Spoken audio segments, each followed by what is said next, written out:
My name's Roy, and I'm 25 years old. Since I moved out on my own, I've been very cautious. I lock all the doors, close all the windows, and make sure I have all the police and emergency numbers handy. People call me paranoid, but not everyone knows how dangerous it can be to give someone a chance to enter your home because you don't know who you might meet. I learned this lesson the hard way 15 years ago. And every time I question whether I'm being too exaggerated, I remember what happened that night and realize that a little extra security never hurts. I was only 10 years old, and it was my first night alone. My parents were divorced, and my dad wasn't a big fan of babysitters, as he didn't trust inviting a stranger into your home to watch your child. I usually live with my mother, but she had to go on a business trip. And although my father spent every weekend with me, on weekdays, I didn't know anything about his life. My mother forced my dad to take care of me for that week, and my dad told her that he was taking a vacation to be with me. But he lied. He had already taken a leave a month ago to go to another country with his new girlfriend, and even though he didn't tell me, I saw his messages with her, and I knew it was true. Without the vacation, my dad got engaged to my mom, and when he talked to me, he told me that he had to work and that I could take care of myself. I was already old, and he knew that I was very responsible. He promised me not to say anything to my mom, and I agreed. I wanted to be alone too. It was my chance to prove to the world that I could take care of myself.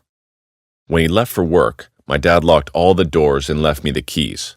He also left me all the emergency numbers close by, with his on top of everything if anything should happen.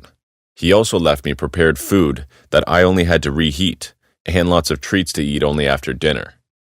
He told me that to make sure I did everything, there were cameras all over the house and that he would watch me at all times. But I knew that was a lie. Otherwise, he would have told me before or shown them to me. After all this, my father grabbed all the stuff and left, leaving me alone in his apartment. The moment he left, I was running to open the candy and stuffed all of it in my mouth without a second thought. I knew that after dinner, I would want to eat more, so I saved a few for later and went to watch TV. After a few minutes, I fell asleep with my belly full of treats and the TV on. I was dreaming about my pets at my mom's house until suddenly, a loud noise woke me up. The doorbell was ringing incessantly, as if someone who knew the place wasn't empty had been ringing for a while. I was terrified that I hadn't slept all day, and the doorbell ringer was my angry dad. But when I saw the time, I realized that it would still be a long time before he arrived. I put on my flip-flops and approached the door. On the other side was a woman. She looked familiar, but I couldn't try to remember who she was. I asked her what she wanted, and she told me she was the neighbor my dad sent to take care of me. I told her that my dad had left me alone, but she said he changed his mind on the way downstairs and sent her to make sure everything was okay for a few minutes. I wasn't sure if I believed her, but within seconds she said, "Come on, open up, Roy, or your dad'll get mad." This woman looked very familiar. She knew my father was working and knew my name, so I believed her and opened up. As she walked in, she thanked me with a strange smile and started asking me if I had done my homework, to which I replied surprisingly that I was on vacation since it was the middle of January. She just laughed, ignored me, and told me to watch TV, and hurried into my father's room. I saw out of the corner of my eye what she was doing, and she was rummaging through everything as if she was looking for something. I asked what she was doing, and she told me that my father had told her to get his money from him and to give it to her because she wanted to buy a surprise for his favorite son. At that moment, I didn't notice how strange it was that my father didn't know where his own money was, and I just got excited about the surprise I was going to get. After a few minutes, the girl violently broke the drawer of a closed cabinet and took out a pile of money, to which she reacted by laughing frantically. She stuffed everything into a bag and was leaving, but I stopped her and asked her to warm up my food before she left. At first, she just looked at me angrily, but then she gave me a big smile and said she'd be happy to warm up my food. Suddenly, she rushed over to me and hugged and squeezed me violently. I started to cry in desperation, but she paid no attention, just pulled me over to the kitchen chair and told me to stay still or she would hurt me. Terrified, I obeyed. The girl tied me to the chair with a rope she had found while going through my father's things and started boiling water. She would probably make me the noodles my dad had on top of the fridge. I told her I wasn't hungry anymore, but she ignored me. After a few minutes, she asked if I was thirsty and wanted some water, to which I told her I'd prefer some orange juice. I asked her if she could untie me since the ropes were tight, and again, she did not answer me. I wanted to ask her if she would serve me juice, but my thoughts were interrupted by an indescribable sensation of pain. The girl was pouring all the hot boiling water slowly on my head. She was dripping it slowly, and the water was running all over my face and body. I screamed desperately and tried to free myself, but there was no solution. I felt my face starting to melt and my vision beginning to blur. The girl started to run the hot water all over the rest of my body, ensuring that none of my parts were dry, while she laughed nonstop. When she ran out of the water, I was still screaming, to which she reacted by slapping me hard across the face as she continued to laugh. Almost without understanding anything, I heard banging on the door and voices asking me if everything was all right. The woman went to open the door and worriedly told the neighbors that I had an accident and needed help. As the neighbors came in to see me, she ran out of the house in desperation, taking all my father's money with her. The neighbors who came to help me saw me and screamed in surprise when they saw my condition, and they untied me and desperately called the ambulance.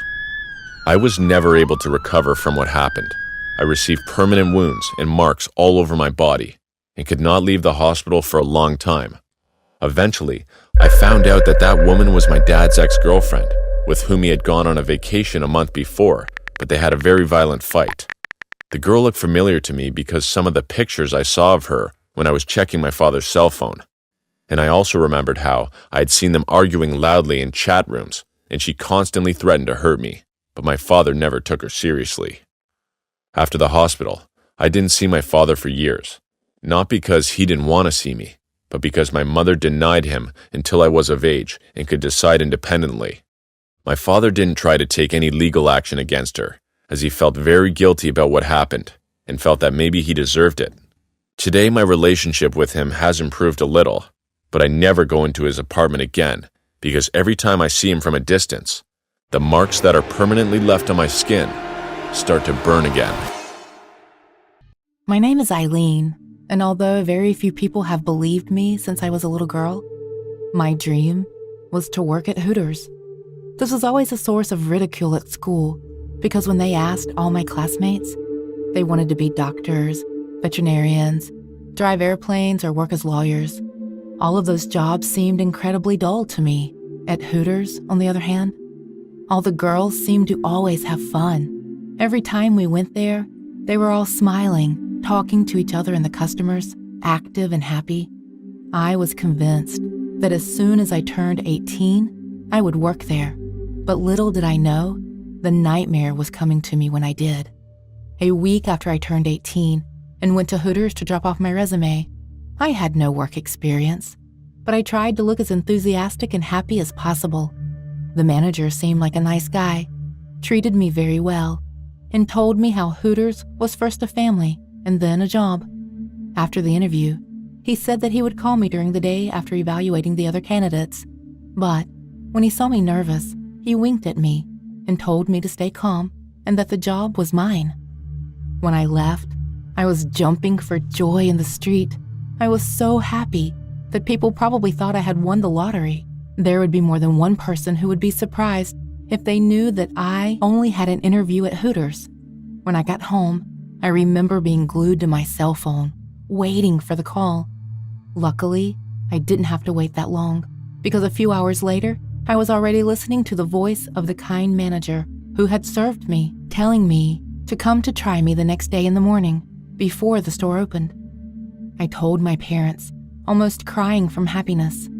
I knew that sooner or later, I would end up at Hooters, and luckily, it was sooner rather than later. That night, I could barely sleep. As soon as it was morning, I woke up sleep-deprived, took a long bath to relax, and after a huge breakfast that I refused to eat to look skinny, I went to Hooters.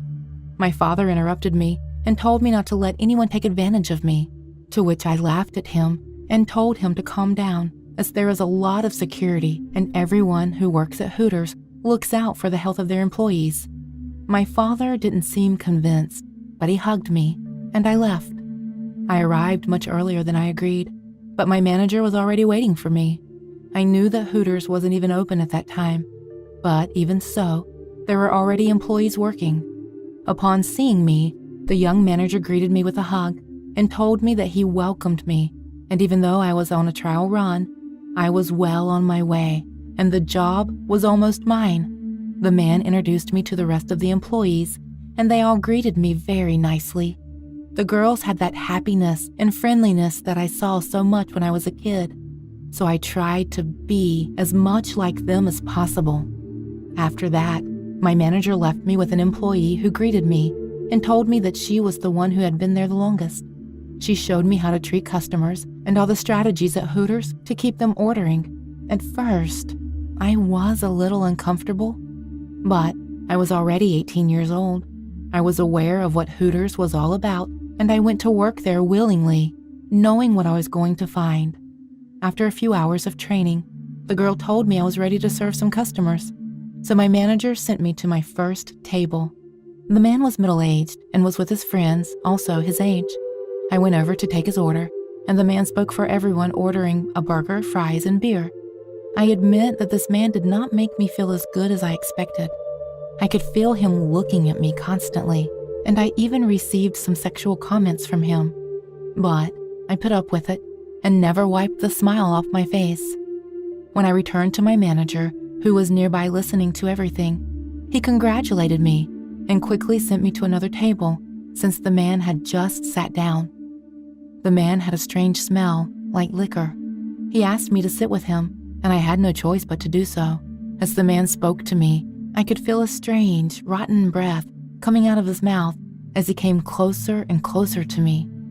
He tried to touch my leg, so I violently slapped his hand away and left the table. My manager's reaction surprised me. He was angry with me, telling me that no matter what, I couldn't leave that way, as it would scare the customer away. The manager made me go back to that table to apologize, while the man, with a big smile, accepted my apology as long as it didn't happen again. I was a little angry, but this was the job I had wanted for so long, so I was going to put up with whatever it took until I got used to it. I went back to serving this man, putting up with his rude comments and some leg rubbing. I wanted him to go away, but he not only took forever to eat, but he asked for small meals at a time. To make matters worse, the kitchen was taking forever, and the man wanted me exclusively for himself, which my manager forced me to accept by way of apology. While I was with him, the man received a call and ran out of the store to answer it. He left his things in the store, so I knew that my torment with him was not over. But at least I could rest for a moment.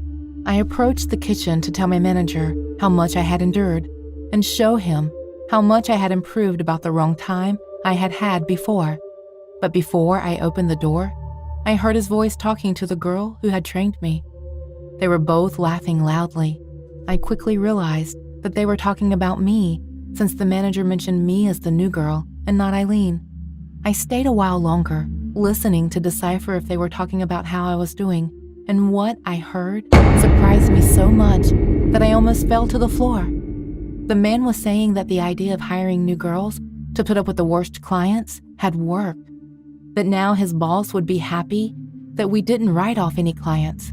They both laughed at me for putting up with as much as I put up with from that man, and revealed that after a few days, they planned to say that I mistreated the clients, fired me, and put another new girl in training. At that moment, I was furious, and I felt that this man had taken advantage of all my happiness and the desire I had to work with them, and had used me as no one else had ever done before.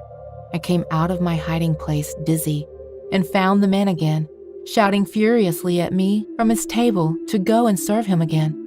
The man was calling me names and insulting me nonstop. I almost started to cry, but a sense of anger overcame my body and drove me to his table. As soon as I was next to him, I sat down, and he started talking to me in a low voice, telling me not to leave again, that as long as he was taking care of me, I was his property. The man began to run his hand down my leg, to which I responded by grabbing his knife and plunging it violently into his crotch. Blood spurted out, and the man stopped and began to run desperately around the room, clutching himself until he bumped into a table and fell. His desperate screams made my manager come out and ask what was going on. When I saw him, my first impulse was to throw the knife at him, but I missed, and it went inches from his throat. Still furious, I yelled at him to quit and left the premises. No one tried to stop me. People just approached the wounded man while my manager just froze and watched me go. A few minutes later, the police showed up at my house and took me away. I accepted and left without resistance. Luckily, the man survived my attack, and although he pressed charges, my parents had outstanding lawyers, and I spent very little time in prison. Shortly after that, I found out that the store had closed because of what had happened. When I got out of jail, I decided to go to medical school, and I also vowed never to set foot in a Hooters again.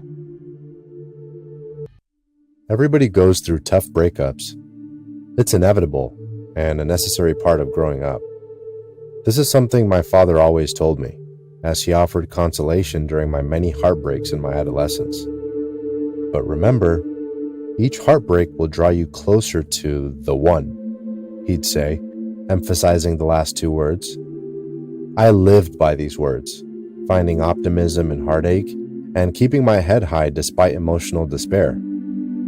Eventually, after years of viewing broken relationships through rose-colored glasses, I met Stacy.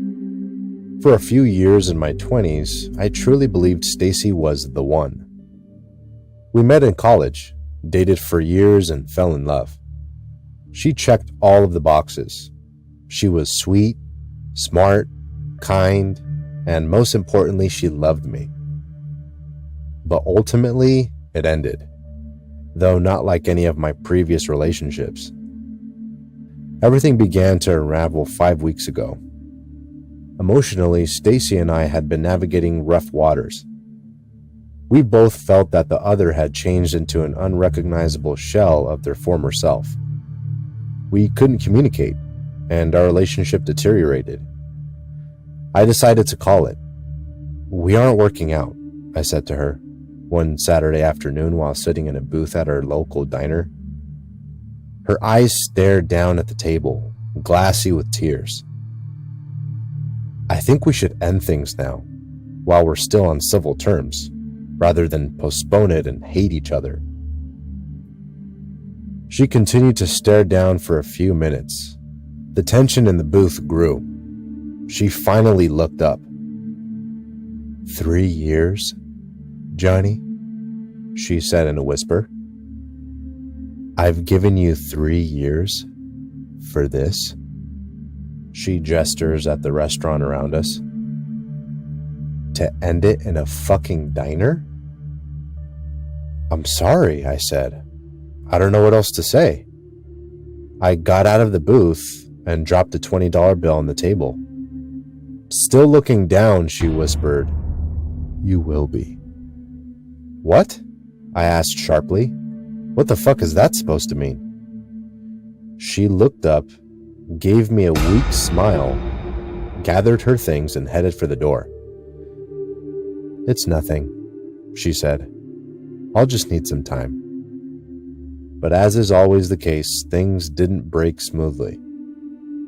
For the next few weeks, Stacy made unexpected appearances throughout my daily routines.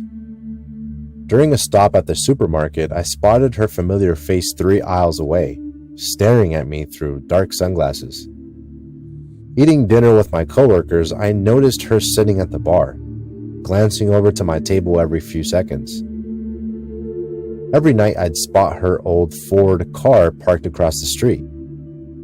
I hoped her interest in me would flicker away, but when the stalking intensified, I decided to stop it.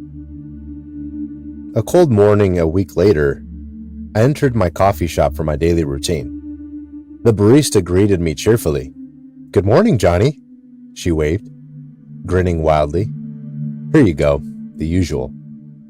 She handed me my personalized Americano drink. I stared blankly, since I hadn't ordered. Courtesy of Miss Stacy, she beamed. I have to say, you two make such a cute couple. Her pitch rose in delight. She nodded her head towards the back of the shop where Stacy sat, grinning. She shot me a quick wave. Listen, Monica, I began. I'm not sure if you've heard, but Stacy and I are engaged. A voice finished for me, behind me. Stacy wiggled her hand to Monica. A diamond ring glittered on her finger. Oh my God, screamed the barista. Stacy joined with a high-pitched yelp. Why didn't you tell me? Congratulations to you guys. I've always thought of you two. I cut her off, grabbed Stacy's arm, and dragged Stacy out the door. What the fuck, Stacy? I scolded. What the fuck are you doing? I know you didn't want to break up, but this? This? What the fuck? Stacy began to weep loudly.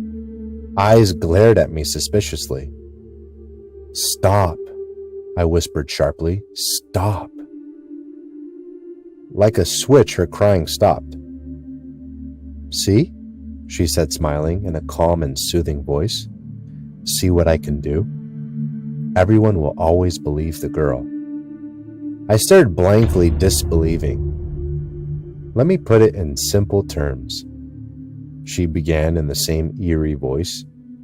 You are not breaking up with me. Got it? If you do, let's say there will be a lot of trouble for you. She winked. You're fucking crazy, I said in a hoarse voice. Maybe, she shrugged indifferently. But you're stuck with me, so don't suggest being apart again. Got it? She planted a kiss on my unmoving cheek and strolled down the street. See you, babe, she winked at me over her shoulder. That night, I sent Stacy a series of harsh texts, demanding she leaves alone. I told her we were over. I told her I didn't want to see her. And I ended with a threat. If she didn't stop her stalking, I would file a restraining order. I didn't see Stacy for a week and a half. Yesterday evening, I arrived at my apartment and noticed my door was slightly ajar. Adrenaline pumping, I pulled my phone and dialed the police. I poked my head inside. Hello? I yelled. Is anyone here? If you are, identify yourself or I will call the police. No response came. This is your last warning, I screamed, trying to sound brave. I will call the police. In the distance, I heard a voice. It sounded familiar. It sounded like Alex Trebek. I locked my phone and entered my apartment. The bright television screen broke the living room's darkness. What phenomenon occurs? Alex began. Often referred to as the Northern Lights. On the couch, Stacy sat with a bowl of popcorn on her lap. Aurora Borealis, she chirped through a full mouth. I stood at the entrance to my living room, staring, immobilized with fear. My keys dropped, causing a loud clang. Stacy's head turned. Hey, babe, glad you're home. I know, she began apologetically. I know you always want me to wait for you to watch our Jeopardy reruns, but I couldn't wait. Come join me. I continued to stand and stare. A mix of horror and anger filled me. Stacy, I whispered, how did you get in here? Oh, I've had copies of your keys for years, she said joyously. I just never used them until today. I got copies of your car keys, work keys, and a pair that I believe opens your parents' house. I thought you knew. I lost it. Filled with fury, I screamed at her louder and harsher than I have ever screamed at anyone in my life. I told her I hated her. I didn't want her anywhere near me. I told her I would be filing a restraining order. And I pulled out my phone to call the police. I'd charge her with breaking. Now get the fuck out before they arrest you, I ended softly, panting in anger. She clicked the TV off. She turned to face me. Call them, she said calmly. I told you, they always believe the girl. She smiled. I began threatening her again, but she interrupted me and got up calmly. Look, she began. I get it. I do. You've made yourself very clear. I didn't want it to come to this, but you didn't give me any choice. She picked up her purse, rustled its contents, and pulled something out. In her hand was a small pistol. She raised it slowly. I told you, they always believe the girl, she began. Stacy, wait! I bellowed. Wait, we can talk about... But the bang cut me off. I fell to the ground, hands over my head, lying fetal. But the pain never came, only a soft ringing in my ears. I opened my eyes and lying in front of me was Stacy. Where her left eye used to be was a bullet-sized gaping hole. A mixture of blood, pus, and brains oozed pus in the hole. I stared in, panting loudly, noticing her brain twitch softly for the last time. Blood dripped from her nose. Her left hand index finger flickered slightly as her life left her. The police arrived after my neighbor reported the gunshot. I was brought into the station where I detailed everything that had transpired the weeks before. However, everything went out the window when a detective came into the room, reporting the contents of Stacy's letter. Before leaving my apartment, Stacy left a handwritten note in her bedroom. It accused me of beating her, abusing her, and threatening to keep quiet about everything. She wrote that she was terrified that I would kill her in my rage. And she mentioned I kept firearms in my apartment. She ended her note by stating that if anyone found her note, it was probably too late. I had killed her already. I was placed under arrest and in a holding cell for the night. I am writing this hoping that someone believes me and sees what actually happened. But I'm afraid Stacy was right.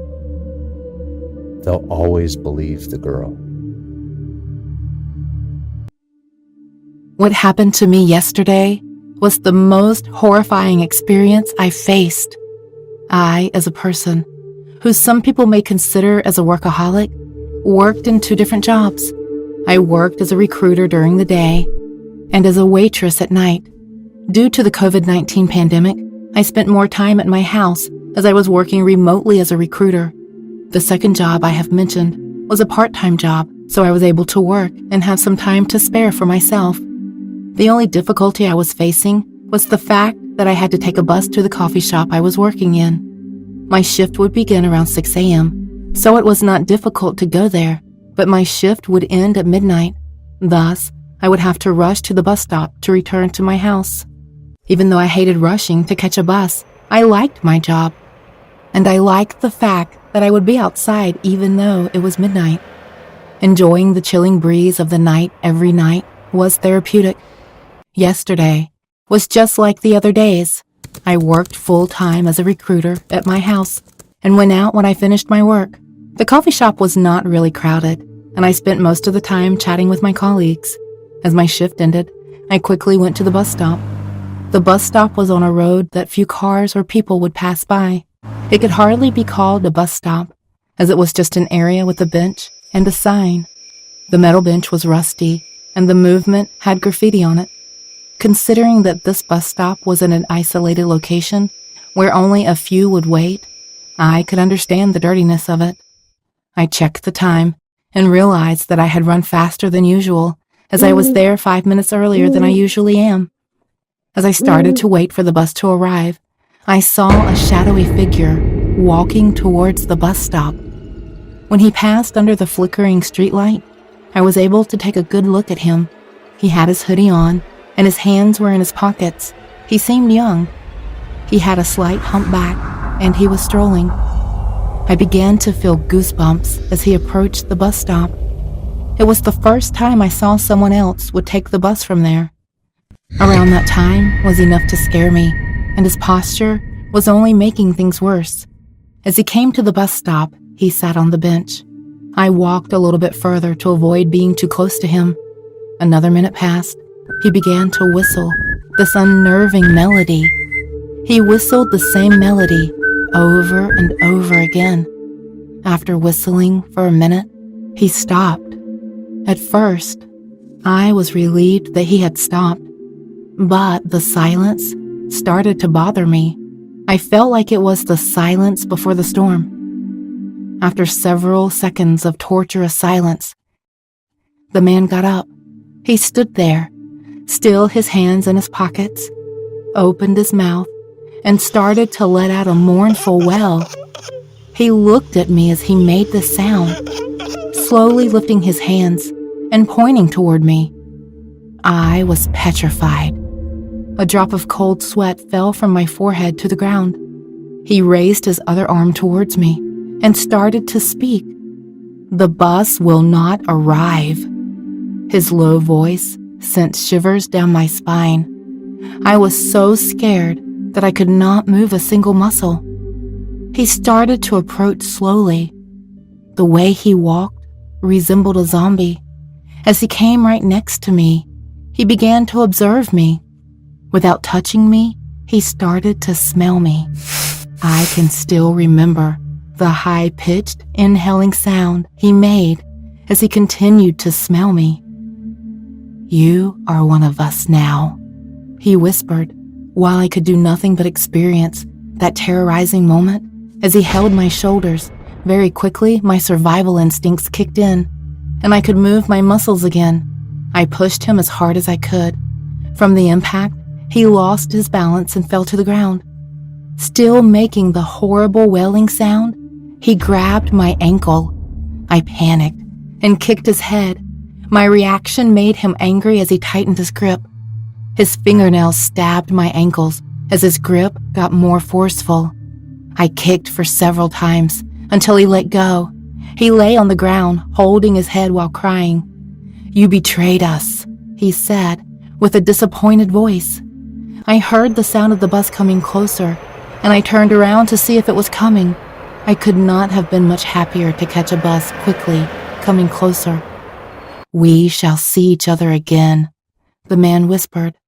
I turned around to see him, but when I turned around, I could not see anyone. The bus stopped before me, and with a calming whistling sound, its doors were open. As soon as I got on the bus, I started to speak with the driver and tell him what had happened. I could see the horror in his eyes as he said, "You have seen the Night Whisperer. People that live here hear the wailing sound of this creature, and some believe that it was coming from a ghost. It became an urban legend around here. So you are saying that the Night Whisperer was a man in a dark hoodie? I do not believe he was a man, dear. I think you have encountered a spirit." Obviously, I did not believe him, but I was still shocked by the recent incident. My body did not stop shaking for a couple of minutes. The driver tried his best to comfort me, and realizing that there were no other passengers on the bus, he offered to take me to a police station. I thanked him and accepted his offer. When I got off the bus, I rushed into the station. Officers saw me and, realizing my frightened state, directed their attention to me. They listened as I told them about the Night Whisperer, including the folktales the driver told me. After listening to my story, they gave me a glass of water, and one of the officers began to speak. "We started to receive complaints about the wailing sound around that area 2 months ago. At first, we did not focus on it as it seemed less important considering the other duties we had. But after a while, the complaints began to pile up, and we knew that we had to check it out. We tried our best to find the source of the sound, but we could not find it. Then, we began to hear that children and women were disappearing.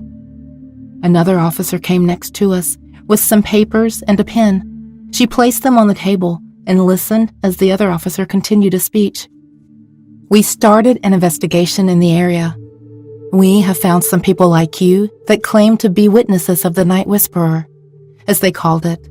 The investigation is still ongoing, but we believe that a suspect is a man in his 20s with a mental disorder or a drug addiction. Either way, your report will be helpful for the investigation. I wrote what I went through in detail and left the station. As I was walking back to my house, in a shadowy corner of a back alley, I saw the figure again. "I know where you live. They cannot save you," he shouted, and started to make the wailing sound. I ran back to the station and asked for protection. They told me that they could escort me to my place. They left me right in front of my house. As I went inside my house, I called my employer and told him that I wanted to quit my job as a waitress. Upon hearing what happened to me, he understandingly accepted my resignation. After that incident, I could not sleep nor go outside. I know it has only been a day after it, but I am scared that this trauma will haunt me for years. Even now, I can still hear the uncanny wail of the man. Looking out of my window, I sometimes see shapes shifting inside the shadows and feel an utter disturbance. I am getting more and more paranoid every hour. I cannot get rid of the feeling of being watched.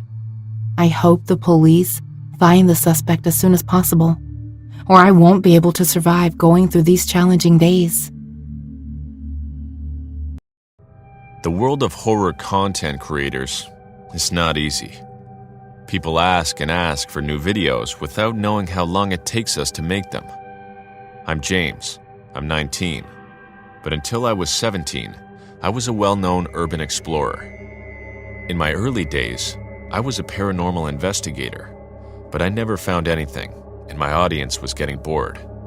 I went viral in a video that surpassed 1 million views, but my subscribers started to drop over time.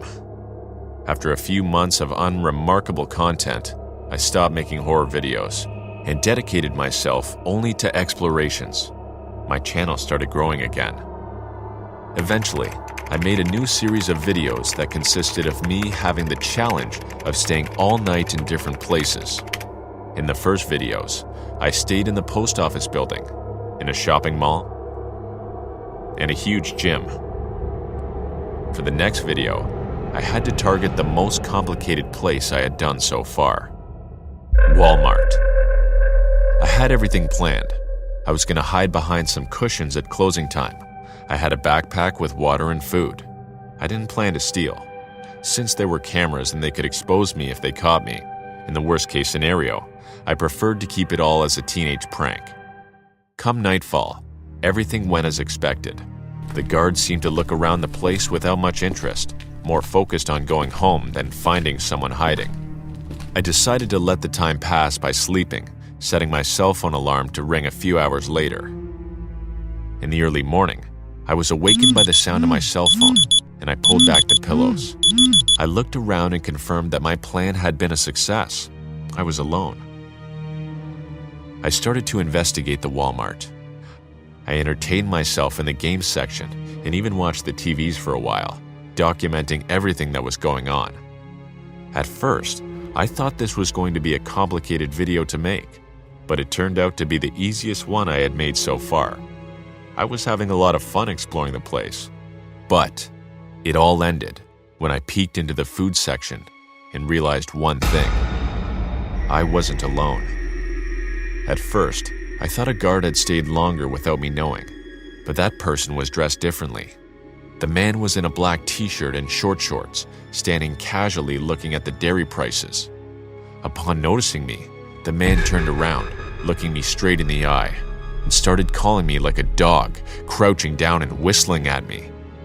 As he slowly walked towards my position, I lowered the camera and stopped filming out of fear. I didn't know why, but this person didn't look like someone else making a challenge, or perhaps a homeless man. This person was someone who wanted to catch me and hurt me.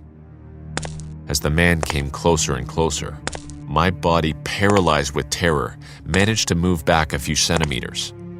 Many people often question me and say that if they were me, they would have ran in desperation.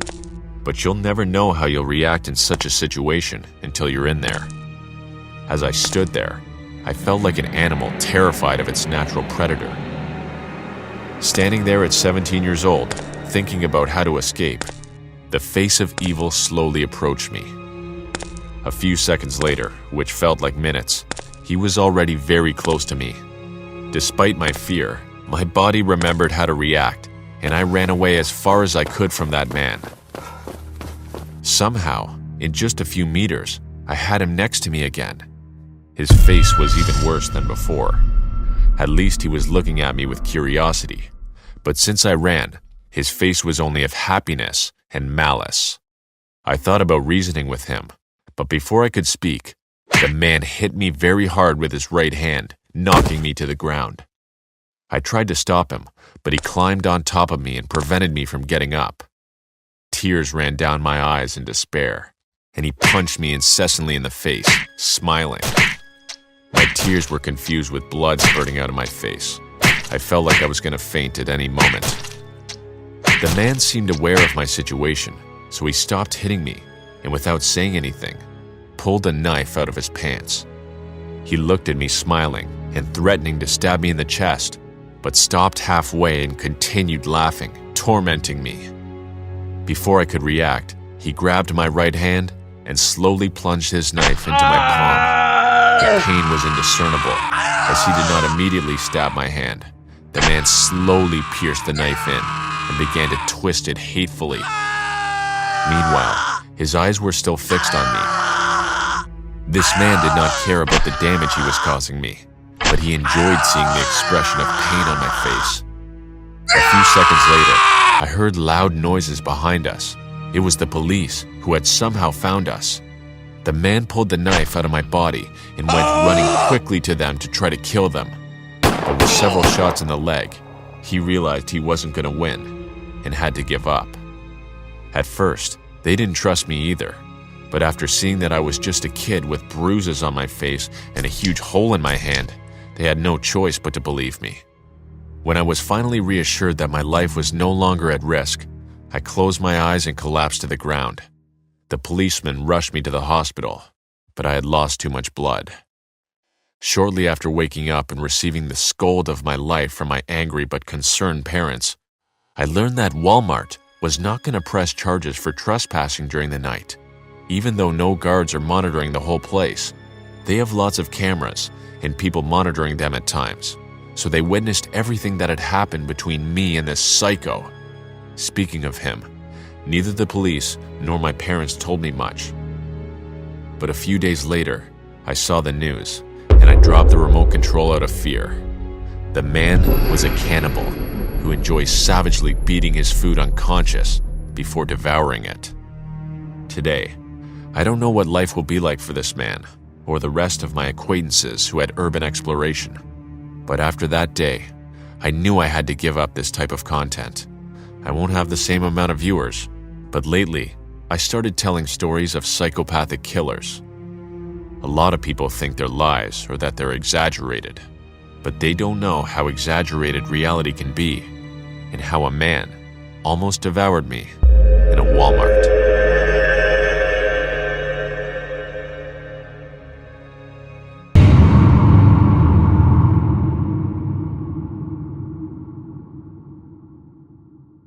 My name's Edward, and I turned 18 last month.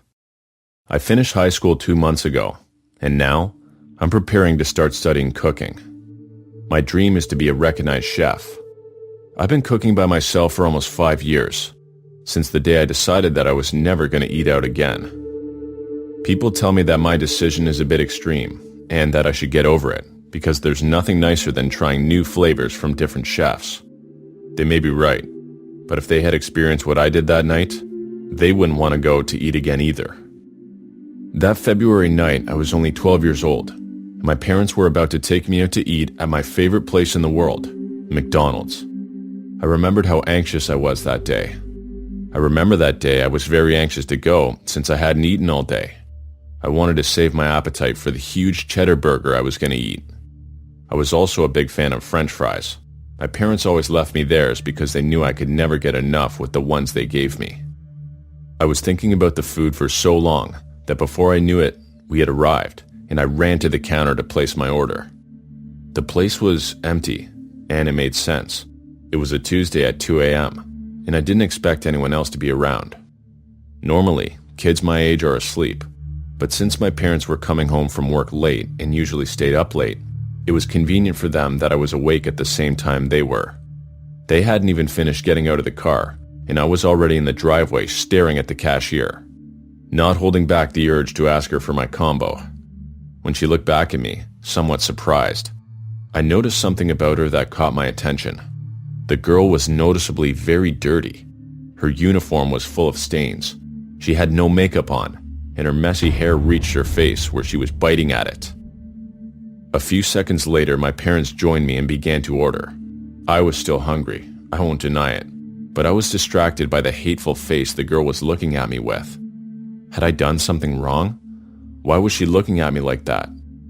I decided not to pay any more attention to her and just ordered my food. My parents ordered a normal combo and a Coke. Unlike them, I didn't like it, so I ordered a 7-Up and a huge combo. My parents looked at me in surprise. They didn't understand how I ate so much without getting fat. A few seconds later, our order had arrived. I ran up to the cashier and saw that girl again. But something had changed. She was looking at me with a big smile on her face, as if she was happy to see me take the food. At that moment, I thought maybe I had misjudged her. She was just having a bad night, but she sure was a good person. My parents grabbed the trays, and when the girl told me to enjoy my food, I thanked her and smiled back. As I tasted the food, the urge to continue eating quickly disappeared. This was not because I was already satisfied. In fact, I was still hungry, but it was because the food tasted funny. The soda tasted a little bitter, and the hamburger tasted like metal. The fries were strangely slimy, and after a while, my hunger went away. I didn't want to say anything to my parents. They seemed to be enjoying their food. So I just went to the bathroom without telling them it was to throw up. After throwing up in the bathroom, I felt much better. I wasn't ready to keep eating, but I heard that 7-Up was good for the tummy, so I was going to keep drinking. As I came out of the bathroom, I heard a noise from a hallway. It was a lot of voices laughing, including the girl who had waited us. I don't know if it was because I was young or because I was curious to know what it was like to work in a McDonald's. So I decided to cross the aisle and sneak a peek in.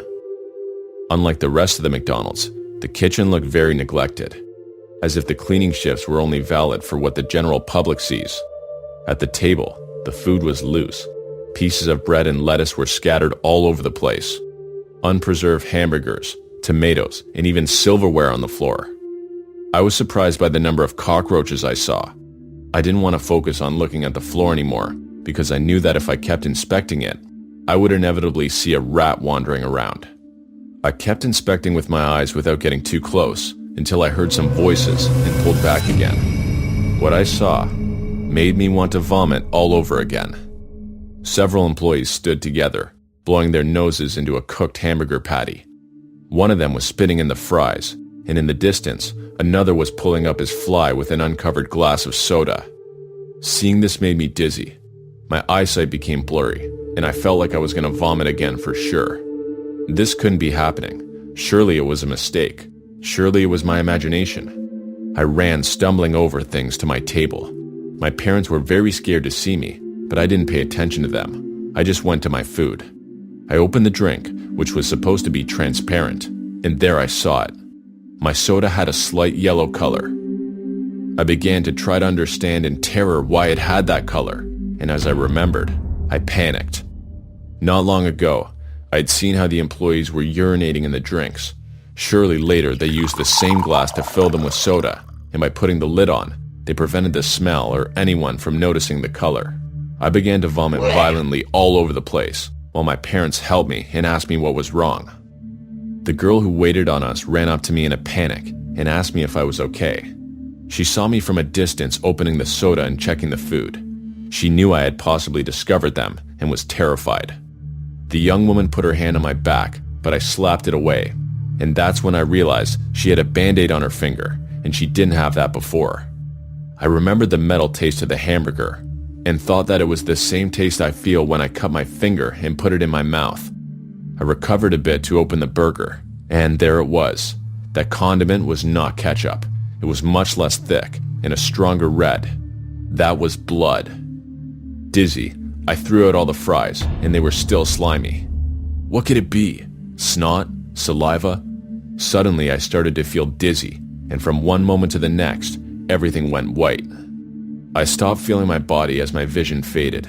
I saw myself falling towards the floor, and then nothing. I woke up many hours later in a hospital. My head was bandaged, and I was very dizzy. My parents told me that I lost consciousness and hit my head on the table when I fell. I was losing blood, and everyone was worried about me. But apparently, it was only a superficial blow. Despite that, I still remembered perfectly everything that happened, and I told my parents. At first, they didn't believe me. Apparently, their food was fine. But after convincing them, they knew I wasn't lying, trusted me, and sued the McDonald's.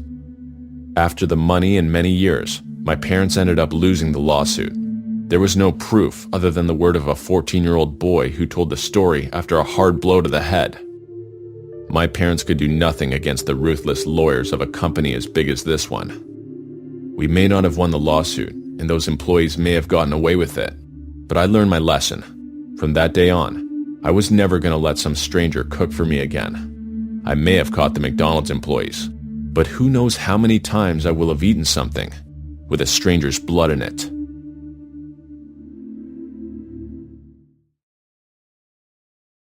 Hi, my name is Ethan, and I'm 37 years old.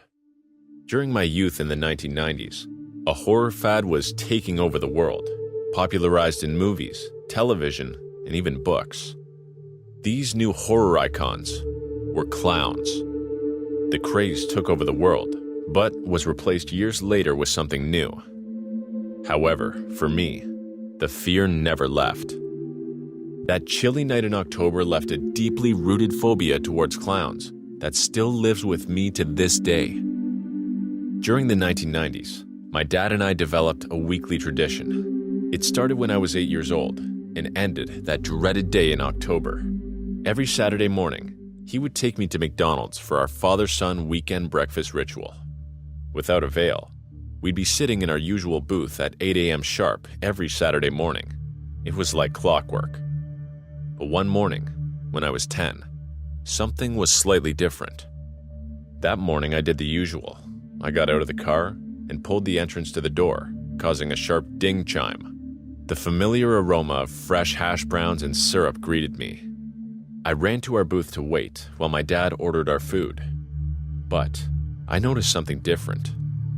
In the lobby stood a tall and brightly colored clown.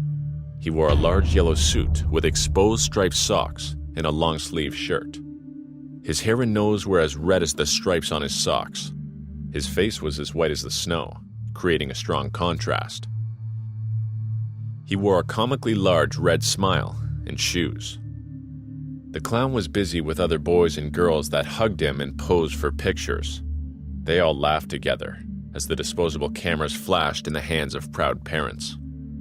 My dad joined me sitting in the booth. "Did you see?" He gestured towards the lobby. "Want to go take a picture?" The clown looked happy. He looked fun. He looked like the clown that had attended my friend Andy's party. I jumped out of my seat and rushed over to him. By then, the clown had sat on a chair. Our eyes met among the laughter of the running children and bustling kitchen. "Hello, little boy," he said in a rambunctious, goofy voice. "Would you like to take a picture?" He waved his yellow-gloved hand. "Can I, Dad?" I asked anxiously. He nodded. I ran to the clown. He patted his lap twice. "Hold on," said my dad. "Let me go find the camera." The bell chimed as he exited. I sat on the clown's lap. "My name's Ronald," he said joyously. "Ronald McDonald. What's your name?" I sat in silence, conflicted by my instruction to not talk to strangers and to not be rude to your elders. He didn't insist. He stared forward, grinning his crimson smile. I began to feel tension in the air. Something about his wide eyes and blood-red mouth made me uncomfortable. For 20 seconds, we sat together until his neck began to crane forward, bringing his mouth close to my ear. "I'm going to fucking kill you, Ethan," he whispered in my ear. The goofy tone was gone, replaced by a deep and raspy snarl. My 10-year-old brain didn't comprehend what had been said. I knew one of those words was a bad word that I wasn't allowed to say. But to kill me? Was this a joke? I hadn't told him my name. How did he know I was Ethan? A familiar ding announced my dad's arrival, and seconds later, a flash illuminated my nervous smile. "Okay, bye," I said anxiously. He stared at me and walked away, blank smile and wide-eyed. By that evening, any discomfort about the interaction had washed off me. I ran up my stairs after dinner to play some video games before bed. At 10 p.m., just as I was getting into bed, a click came through my window. I ignored it. A second one came. I approached the window, and just then, the third rock came and hit the glass. I stared down. He was there. On my front lawn, that clown that called himself Ronald stood. He waved his yellow wave with one hand and curled his index finger on his other hand, gesturing me to come down. "Do you want to play, Ethan?" he snarled. The shock of his voice made me fall back on the ground, but when I got up and looked out, he was gone. The following week, I entered my classroom, and my stomach plummeted when I saw him standing next to Mr. Scott in front of the class. They discussed that Ronald was visiting to raise awareness for a certain charity. He smiled and talked in his goofy voice. I found it odd he was alone in attendance, but pushed the thought away. On my way out of class, he stared me down and waved. "Bye, Ethan." That weekend, my family went to dinner at McDonald's. Driving into the parking lot, I began to get nervous. I was anxious, but to my relief, Ronald was nowhere to be seen. We sat in our usual booth as the tension began to ease up inside me. Just as our food was being served, I jumped from my seat and headed to the bathroom to wash my hands. I scrubbed, rinsed, and I dried my hands, my stomach aching in hunger, when something hit my shoe. I recoiled in fear. It was a roll of toilet paper. It had slid from under a stall. A voice came from inside the stall. "Excuse me, do you think I can get some help?" The voice sounded like an elderly man. "My TP ran away," he chuckled. I slowly kicked the toilet paper closer to the stall when a hand grabbed my ankle from the open space under the stall. I writhed in pain, the nails digging deep in my skin. The hand pulled me towards the stall, causing my shin to break against the bottom of the wooden stall, sending splinters everywhere. My body fell with the pain, flat on the ground, and I began to be pulled underneath the bottom of the stall. It was Ronald. He crouched in the stall, makeup smeared with blood, and pulled me in. "I told you I would fucking kill you," he growled. My screams of agony coming to a halt, I looked down at my shin that had struck the wood and saw the bottom of the leg bent perpendicular to the rest of it. The clown pulled out a knife and struck me in the arm, somehow making the unbearable pain worse. Just then, the bathroom door burst open as I heard my dad screaming my name. But everything began to go dark. The last image I saw was the clown raise the knife and strike my other arm. I let the darkness take me away. I awoke hours later in the hospital. I had 2 broken bones and multiple stab wounds. I had lost a lot of blood, but I was told I'd make a full recovery. Ronald McDonald was actually a man named Rick Dillard. He was an escaped prisoner and registered sex offender. He had been living in hiding, coming out only in full costume and makeup to hide the face that had been plastered all over the news. Upon his arrest, Police found pictures of other children in his apartment, his next targets. I looked at death in the face and somehow managed to escape. I was lucky to have gotten out alive with nothing more than a phobia to clowns, 2 stab wounds on my arms, and an aversion towards McDonald's. To this day, despite being 37 years old and the diminished popularization of clowns around the world, fear and panic strikes deep at the sight of that restaurant and its mascot. My name is Nadia, and I am 27 years old. I have 2 university degrees and I'm doing well in my job. I'm working all year round, so when vacations come, I immediately go to the mountains to rest. My friends sometimes tell me to go to the beach, but I tell them that the sand and the sun are not my things. None of this is true, but I never dared tell them what was really going on. Every time I think of the beach, horrible images invade my thoughts. Memories of a terrifying night when, just because I was in the wrong place at the wrong time, I almost didn't survive to remember it. I was only 13 years old and on vacation with my father. He and my mom were separated, so I had to divide my time to be with both of them. I had just come from a mini vacation with my mom, and now I had to spend a few days at my dad's beach house. The first few days went by fast. I was distracted by meeting people and going out to eat in the evenings, so the vacation was going by fast. Everything changed one Tuesday night. That day was usually the day that the beaches were less visited. I was returning from an evening dinner with my father, and we decided to walk along the beach. This was usually not recommended, as the beach can be very unsafe in the dark. But my father, who had been coming to this house since his childhood, assured me that nothing would happen to us. The night was coming along well. The darkness did not scare me, and seeing the beach in the dark and silence was a new experience that made me feel very good. I got a little ahead of my dad and ran along the beach until some lights caught my attention. There were a bunch of men in white robes in front of me. Some of them were holding candle lanterns, while others were together carrying a large bundle. It didn't take me more than a few seconds to realize what was inside that bundle. It was a human body.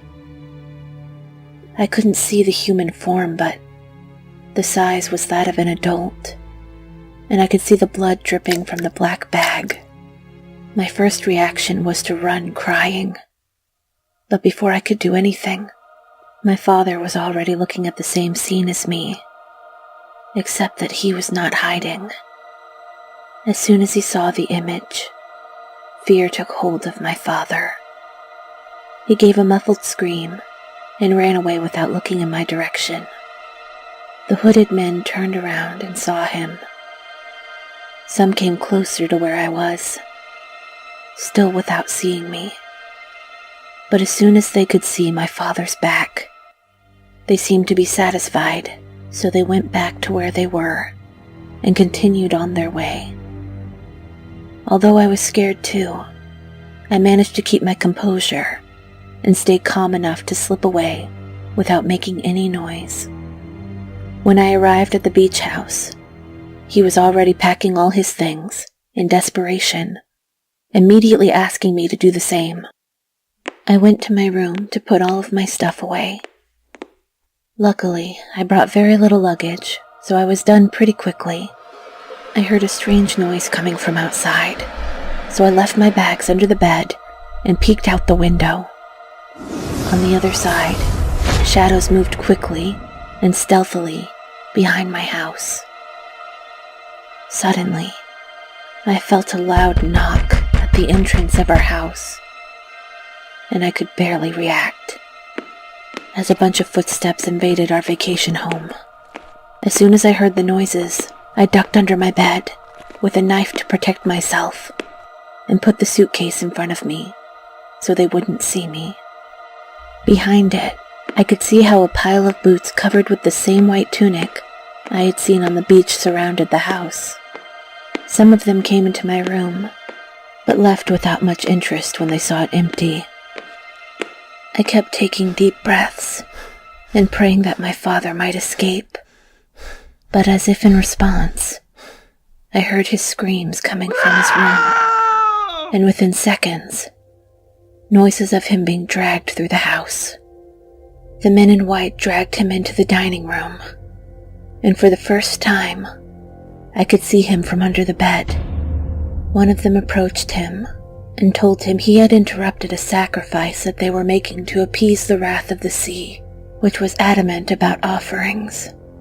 My father tearfully asked for forgiveness, but none of these people were the least bit interested in listening to him. While some of them held him by his arms and legs on the dining room floor, the one who spoke approached him with a knife and drew some symbols on his belly with a pen. They were symbols I had never seen before, but that was the least of our worries. The man threw the pen to the side of the house, and another one of the hooded men carefully picked it up and put it away. The man who was talking and drawing was clearly the leader. The leader then began to rub the knife across the patterns on my father's body, marking him while ignoring his screams.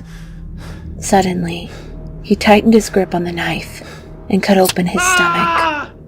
He was still alive, so in complete panic, I could see not only the knife being plunged into him, but all his guts being pulled out and stuffed into black bags. His screams of pain choked as he lost consciousness. These men did not care whether he was alive or not. They simply removed his organs with precision, very violently and quickly, but with surgical precision. You could tell that they had already done it several times and had practice, not to mention that they were completely desensitized to human life. After they finished, they simply gathered up all their bags and left, while others stayed behind to clean up any traces of blood or anything that might incapacitate them. After several minutes, the last men were leaving. I didn't know how to react. I had witnessed everything that had happened to my father, and somehow, they hadn't detected me. The men had already left, so I threw the suitcase and prepared to leave. But the footsteps continued, and a man came rushing into my room after hearing the noise I made. By the time he came in, I had already hidden again, but he knew something was wrong. This person ran my suitcase and saw me. He tried to reach for me with his hands as I went backwards, and after a few seconds, he managed to grab my leg. When he pulled me back, I used the knife I kept with me, and with my eyes closed, I stabbed him in the eyes. Instead of running, I pressed the knife into his face and made sure it went in as far as possible. When I was sure he was dead, I ran out of the house with my cell phone and called my mom, who thought everything I told her was a lie. After coming to look for me and calling the police, they found no trace of my father, but they knew who the culprits were. As their leader had said, the murderers were part of a clan that was dedicated to making sacrifices for the sea. They could never find them, as they always performed their rituals at a random place and time. After that, I went back to my mother and decided to never go to the beach again, even if I went to one far away.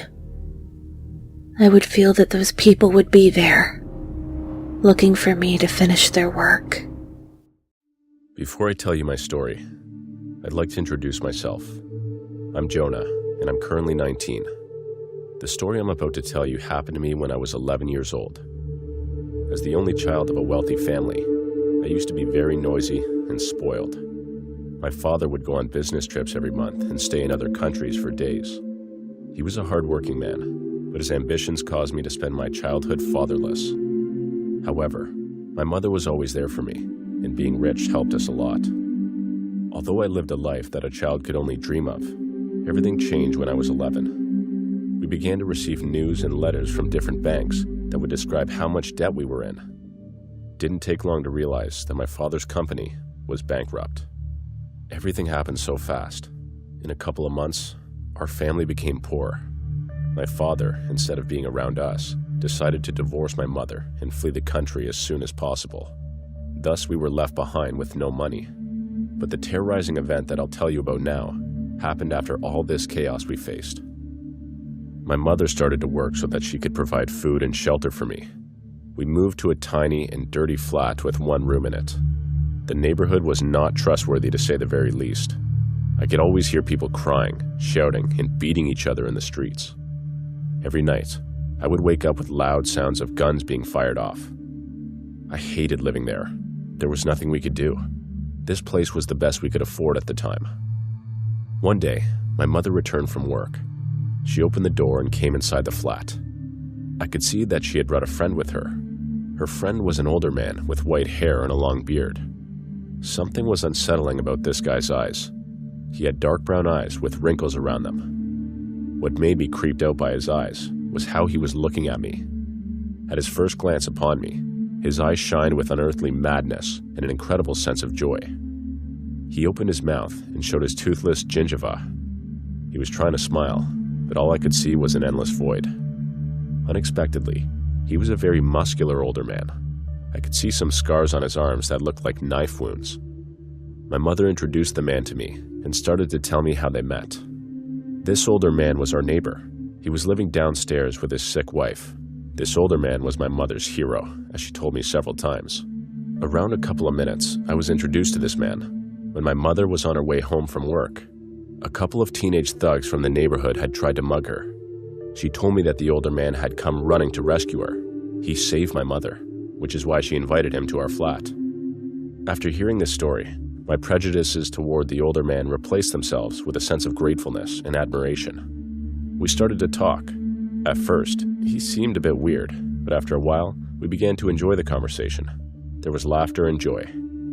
He sat with us for 3 hours, and as he was about to leave, he hugged me. His grip was way too strong, and his breath smelled like garbage. As he was hugging me, he said, "Oh, you're such a good child that I just want to take you to my house and caress your hair for hours." His strange sentence creeped me out, but my mother took it as an act of affection. He wished us a good night and glanced at me one more time before he left. After he left, I went to bed and started to sleep around 3 a.m. I woke up because of a troubling and familiar smell. At first, I didn't understand why the smell was so familiar, but when I opened my eyes, I realized that the smell was the older man's breath. I saw his face right on mine. He was leaning over me with an open mouth. The room was dim because of the moonlight shining through the window, and that dimness allowed me to see the red veins in this man's terrifying eyes. He grinned as he looked at my frightened face, and a drop of saliva fell from his mouth onto my cheek. He whispered very quietly, "Don't worry, Tim. Your daddy will always protect you." It freaked me out. I remember everything going dark after seeing that horrible scene. I fainted, and when I regained consciousness, it was already the afternoon. I searched the house to find out if the older man was hiding somewhere, but I couldn't see him or my mother at the flat. That time was around 2 p.m., so I figured my mother was just at work. It was probably just a nightmare, I thought, and I continued hanging out inside the flat as if nothing happened. When the night fell upon our wretched neighborhood, I heard a fright that had started on the street. I peeked from the window, and I saw my mother lying on the ground while the older man was frightening 2 young people. I rushed outside, screaming and crying, "Mother, you all right? Mother!" The old man fought off the youngsters and told them to help me carry my mother inside our flat. Still shaken by the nightmare I saw, I hesitated to trust him, but I realized it was the most logical thing I could do in that situation. We carried my mother inside, and the man told me that she was not badly injured. I thanked him as he tried to wake my mother. After several attempts, he gave up. Realizing that she would not wake up, I started to get worried. My worries grew bigger as I saw the man smiling and looking at me as if I was a prize he wanted to have. "Tim, your daddy missed you. Your mama is ill. Do you want to see her and hug her?" he said as he approached me. "My name's not Tim. Stop calling me that," I shouted as I grabbed the chair next to me. My arms shook because the chair was heavier than I thought. He laughed and said, "You would not hurt your daddy, would you? Put the chair down, Timmy, and let me take you to our house. Your mother missed you." As he came closer, I hit him as hard as I could. His voice changed, and I could sense his anger. "Timothy, you will listen to your father. You are coming with me," he yelled as he pulled the chair out of my hand and grabbed me by my hair. He dragged me to his flat downstairs. As he opened the door, I started to smell the disturbing scent of the house. What I saw in that house is still the reason for my sleepless nights today. I saw a skeleton-like figure lying on the couch with rotten skin. The corpse's skin looked like it had melted and mixed with the sofa. I screamed as hard as I could. I tried to escape as the old man called me Tim and told me to stop frightening my dad. I knew that I wouldn't survive this if I didn't fight dirty. So I bit the older man's hand so hard that I actually ripped a piece of the flesh out. He let go of me as he shouted curses, and I ran upstairs. I got inside my home and locked the door. When I got inside, I saw that my mother was conscious and already calling the police. She told me that it was the older man who knocked her unconscious. While we waited for the cops to arrive, the older man tried to break into our place for 10 minutes straight and finally managed to do so. As he burst open the door, my mother and I screamed so loud. At that moment, we heard police sirens. The older man jumped on us, and I could understand that his only intention at that point was to kill us. We tried our best to defend ourselves as he punched and scratched us. He maniacally continued to hurt us until we heard gunshots. The older man got shot several times, and his motionless body fell onto me. After that incident happened, the police told us about the older man. He was a mentally unstable man who had lost his child 15 years ago. His son, Timothy, was my age when he died. The older man and his wife were going through depression after losing their only child. Upon searching the house, the police identified the corpse on the couch as the older man's wife. They told me that after his wife died, the man lost his sanity and tried to recreate his family. He was most probably planning to keep me locked up in his flat and pretend like I was his son, little Tim. To this day, I still don't know how to react to all of this. But in my dreams, I see little Tim looking at me through the mirror and smiling with purple lips. My name is Alan. I'm 29 years old, and I work in customer service in a call center. My job is to make sure that all the customers have internet signal, since they call us every time it fails. I'll be honest, the signal my company sells is terrible, so we get a lot of calls every day. When I started working here 2 years ago, I didn't care about the days off or the hours. I just needed the money. Not only did I agree to work weekends, which is when they pay the most, but I also offered to work the night shift, since I would have to be paid for night hours. When I started, I was really comfortable, no matter what time I worked. I knew that a lot of people would call in to complain, but obviously, there would be fewer people on the night shift. Also, many calls on the night shift during the weekend were just prank calls from bored teenagers, or others who maybe had one too many beers and forgot to turn on the internet or their cell phone. All in all, I was having a good time. I was having a lot of fun in the job. Everything was going perfectly, until one day ruined everything. We usually leave at 11 p.m., and since it was a Friday, I couldn't wait to leave.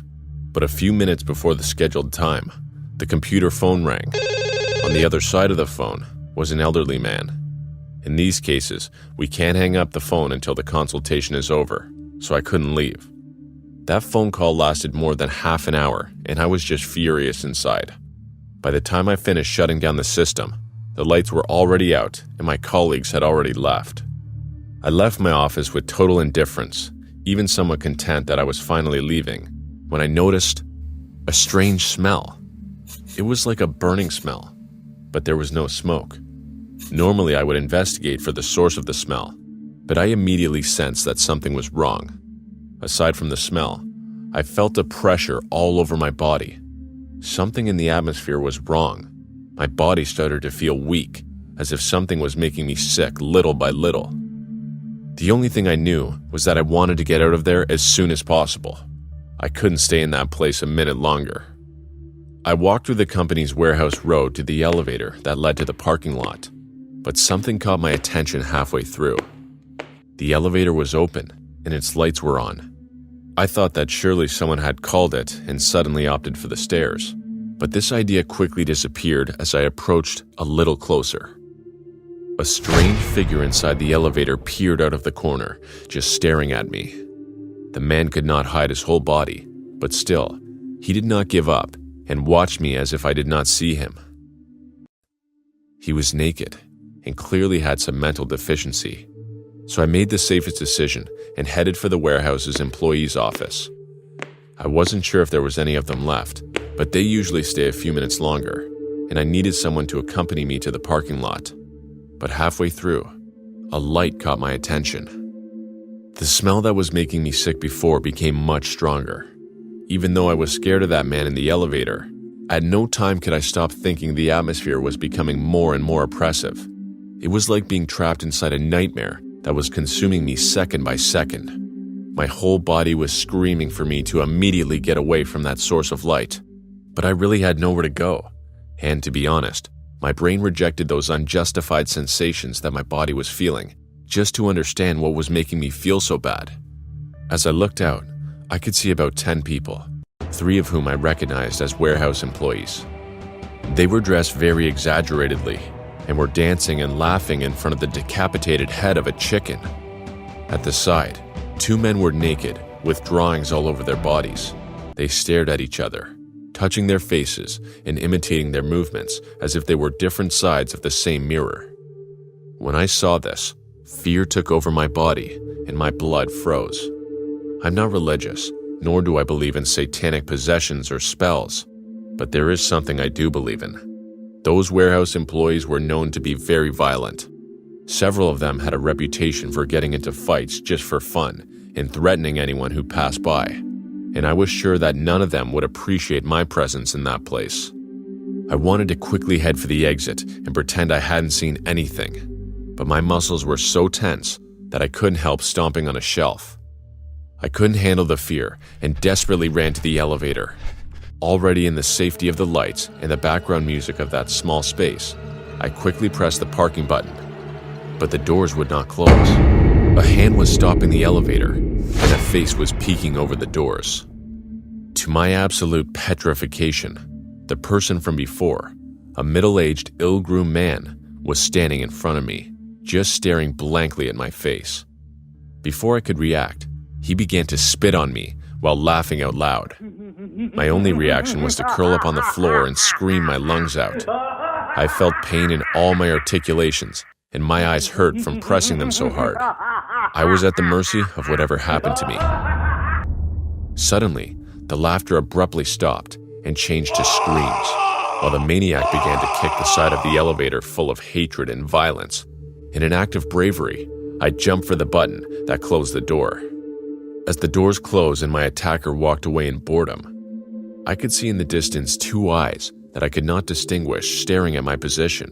I couldn't make out who it was, but by the light from the elevator, the person certainly saw me. Was it one of the strangers or a member of the warehouse? If it was one of the latter, would they have recognized me?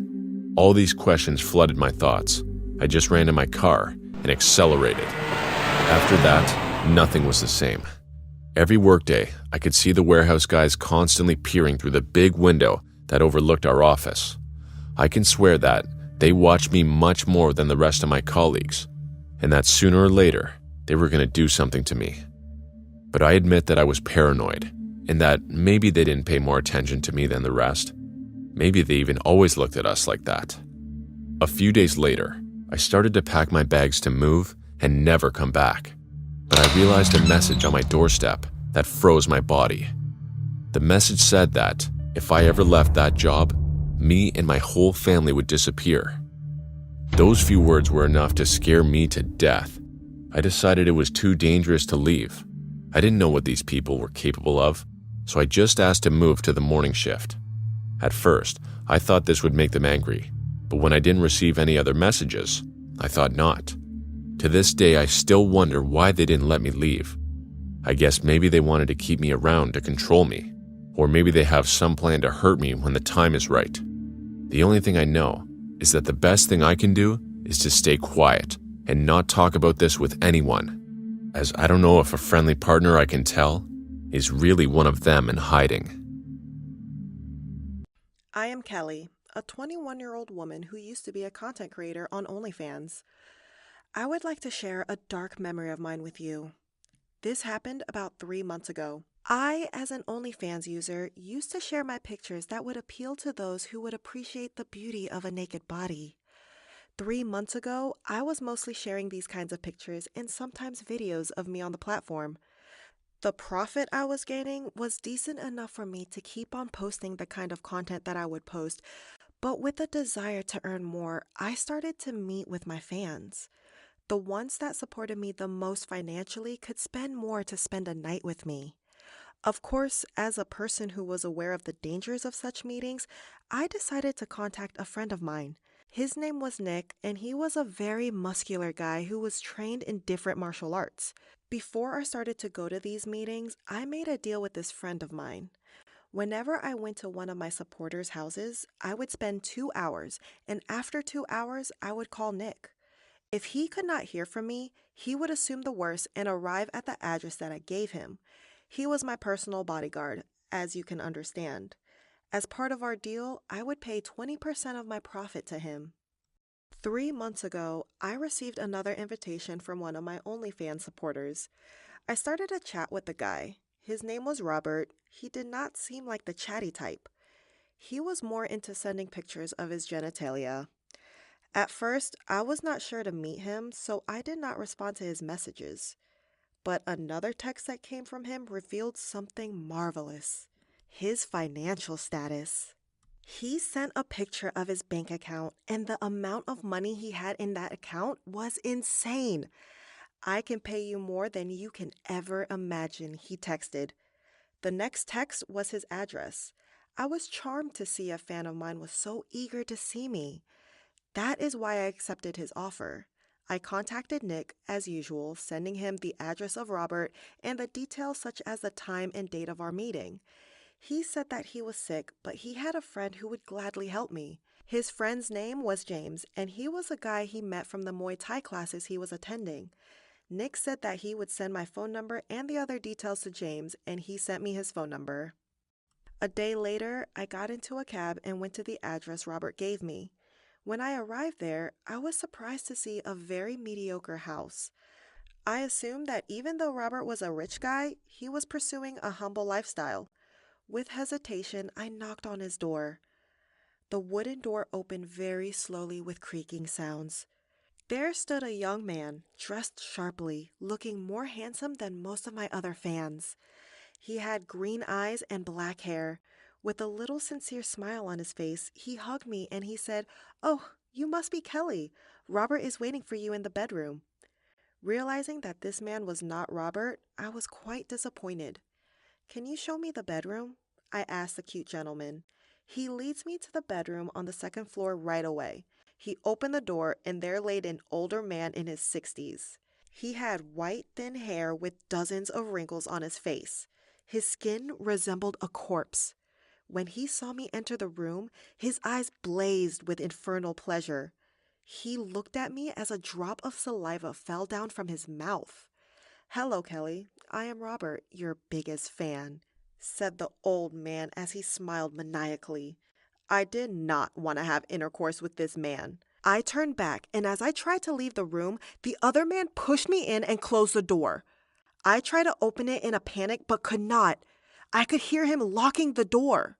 I started to scream and cry for help. Robert started to speak. "Look, there is no one that can help you right now.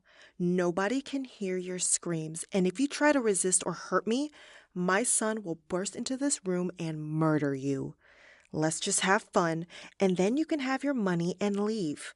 What shocked me the most was the fact that the young man who led me to Robert's room was none other than his son. What kind of twisted family was this? Unfortunately, Robert was right, and I had no choice but to let him have his pleasure. I stopped trying to open the door and turned around. As I looked at him with anger, I started to take my clothes off. "That's my girl," he said as he laughed.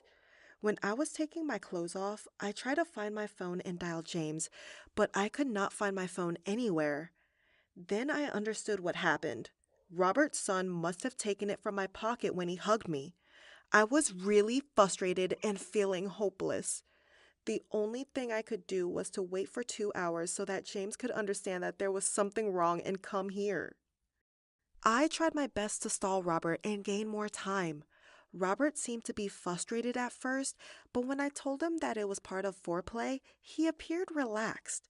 I ran around the room telling him to catch me. I hid under his bed. I made my makeup over and over again.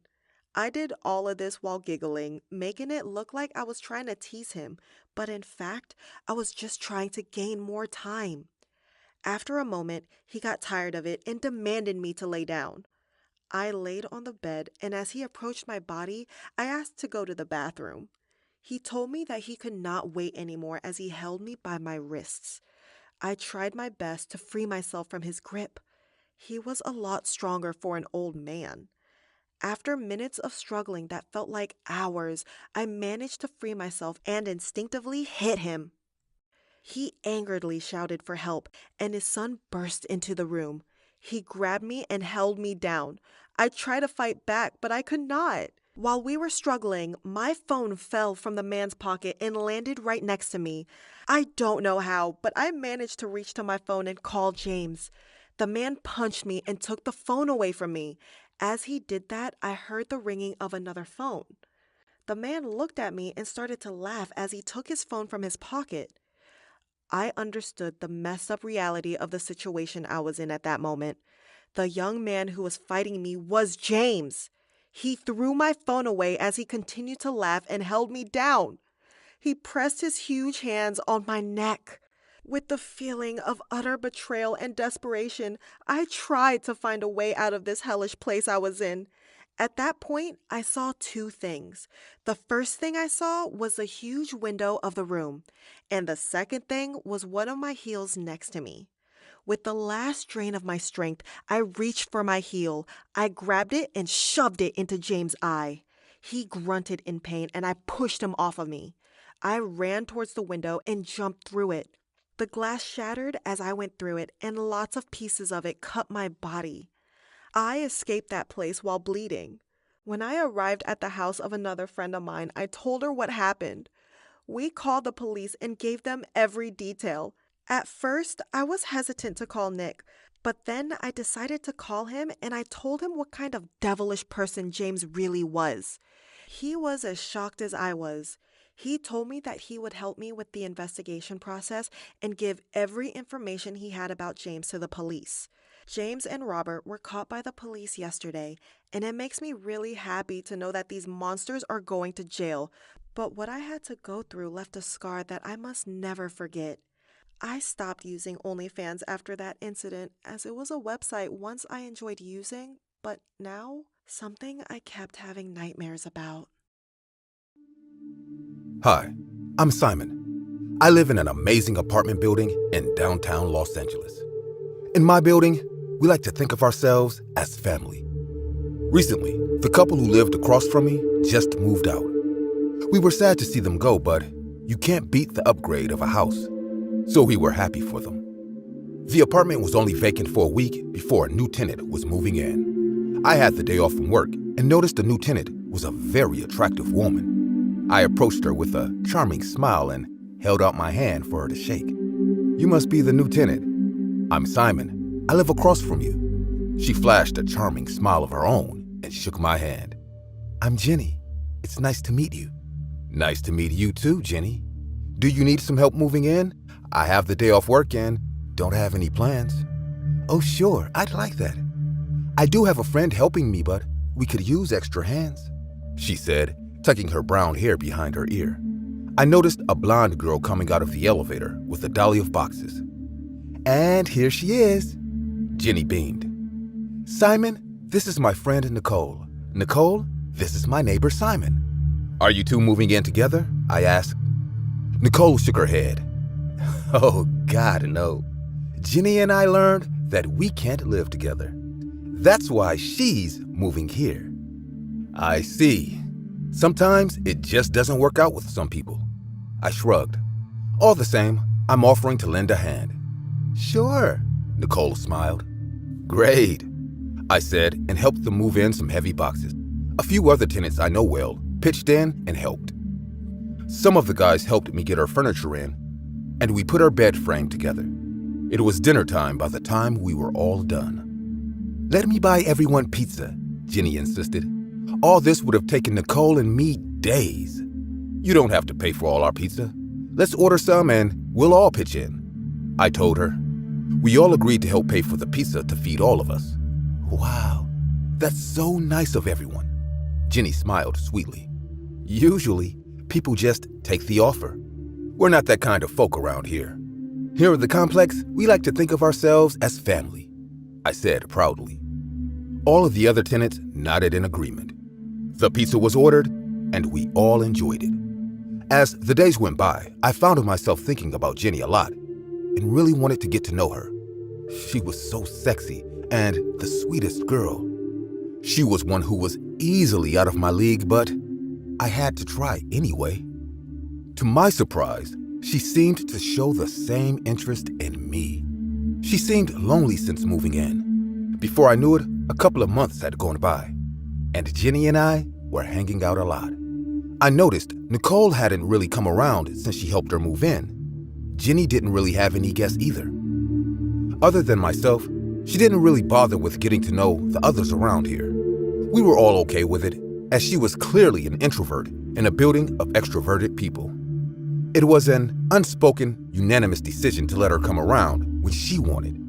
One day, she came into the building hauling a lot of groceries, and I had just come from a run. "Hi, Jenny," I said with a bit of flirtation in my voice. "Hi, Simon." She smiled and struggled to push the elevator button. "Here, let me help you," I said as I pushed the button for her.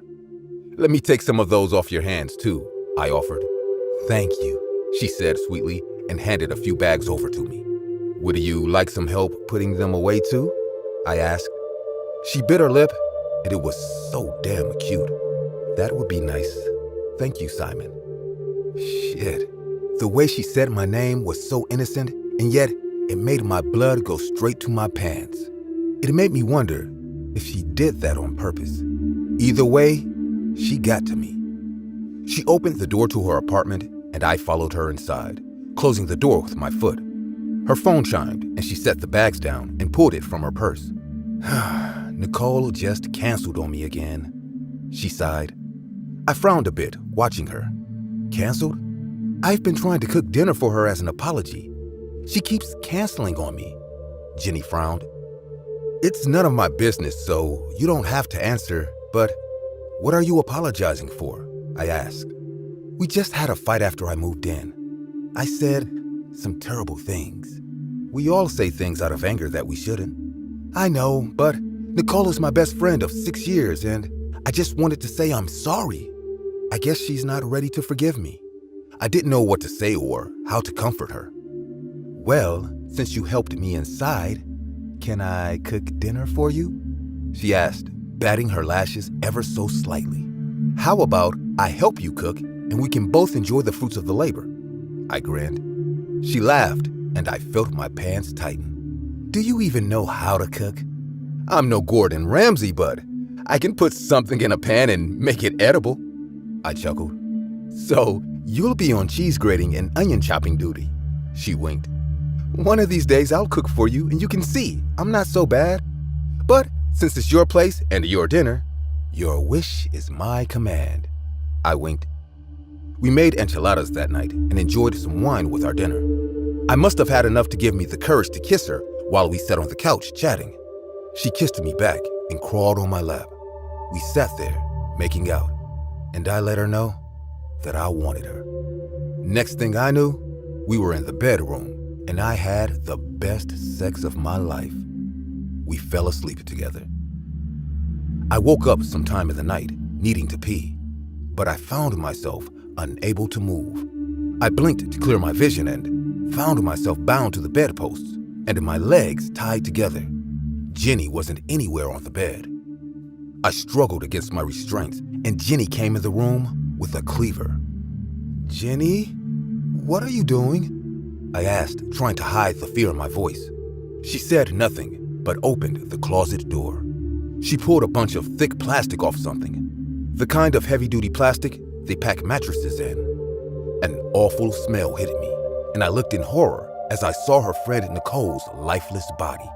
Her face looked bludgeoned, and her limbs were all dislocated. "I don't know how to make her forgive me," Jenny said as she brushed the hair from Nicole's face tenderly.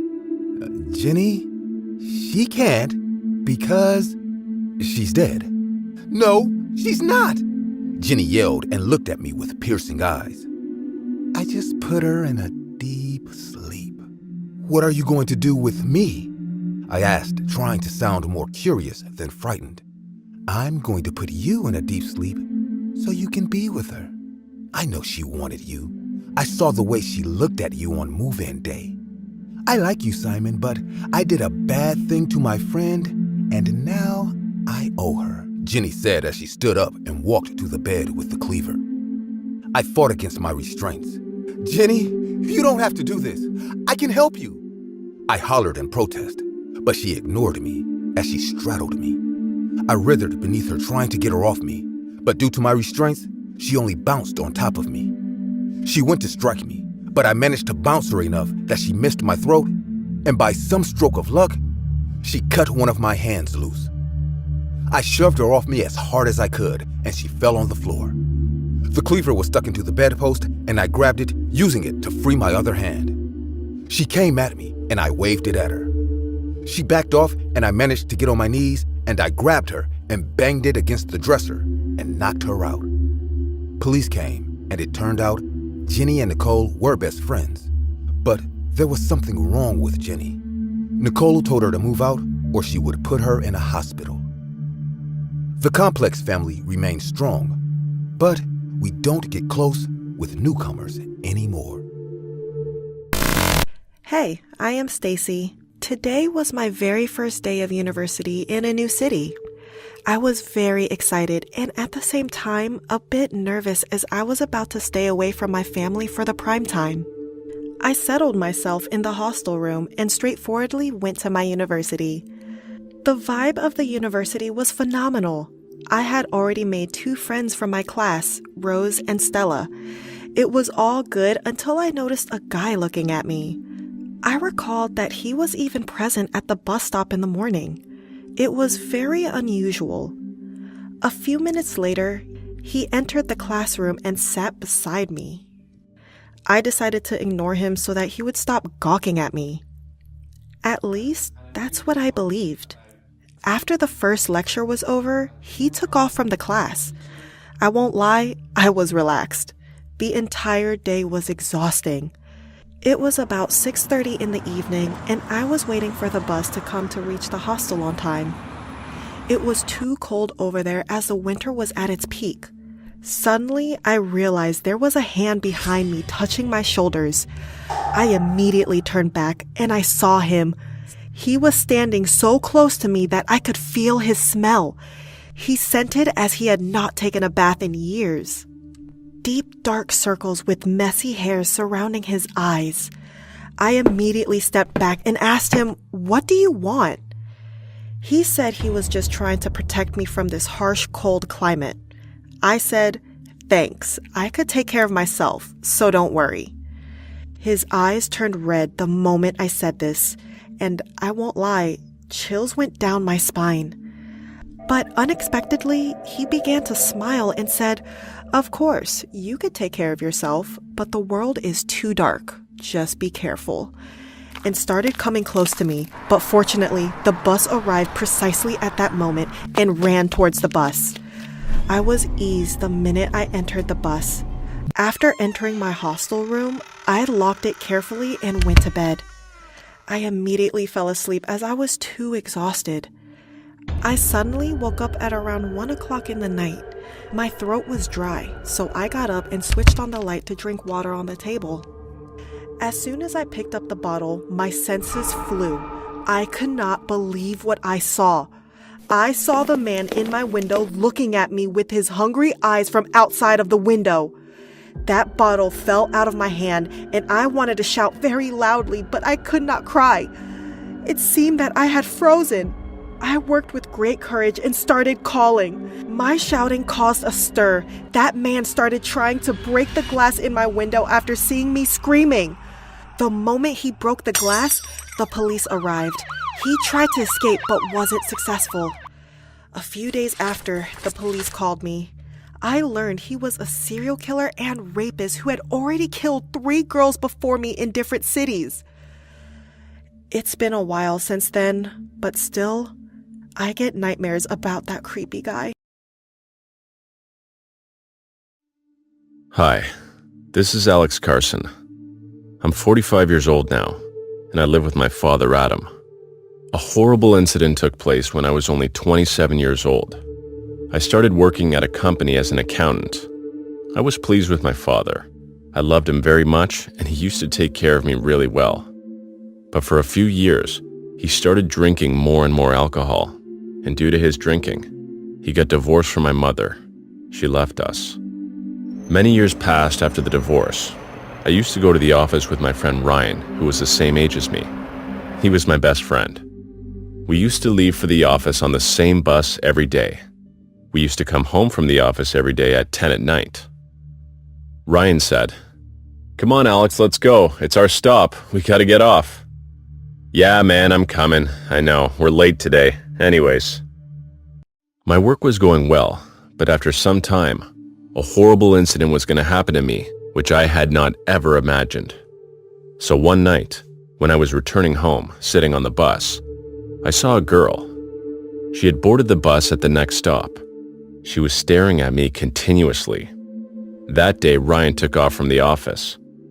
I looked at the girl and smiled, but the girl didn't give any reaction. She was just silent, kept staring at me. Suddenly, her eyes turned completely pale. When I went towards her to check out, the girl pulled down the window and jumped out from the bus. No, somebody help that girl. The crazy thing was that I was screaming for help so loudly, but no one sitting on the bus was taking this matter seriously. Nobody was even saying anything. I reported the incident to the police, but I didn't have a picture of the girl, so the police also didn't get any clues in the matter. After that incident, I was disturbed. Ryan said, "Dude, you maybe had a bad dream, just a long day at work. I wouldn't worry about it anymore, man. Just stay cool." From that day onwards, I was having the strangest dreams. In my dream, I saw a man that brutally killed many people with a knife. I had a lot of office work, and that's why I couldn't concentrate much on any of my work. Similarly, when I returned from the office, a hazardous accident happened to me. A man was sitting in the bus's front seat.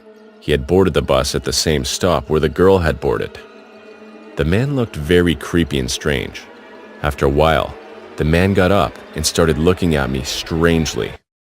I thought maybe he knew me, but there was nothing like that. Suddenly, the color of his body turned blue and pale. He started breathing heavily.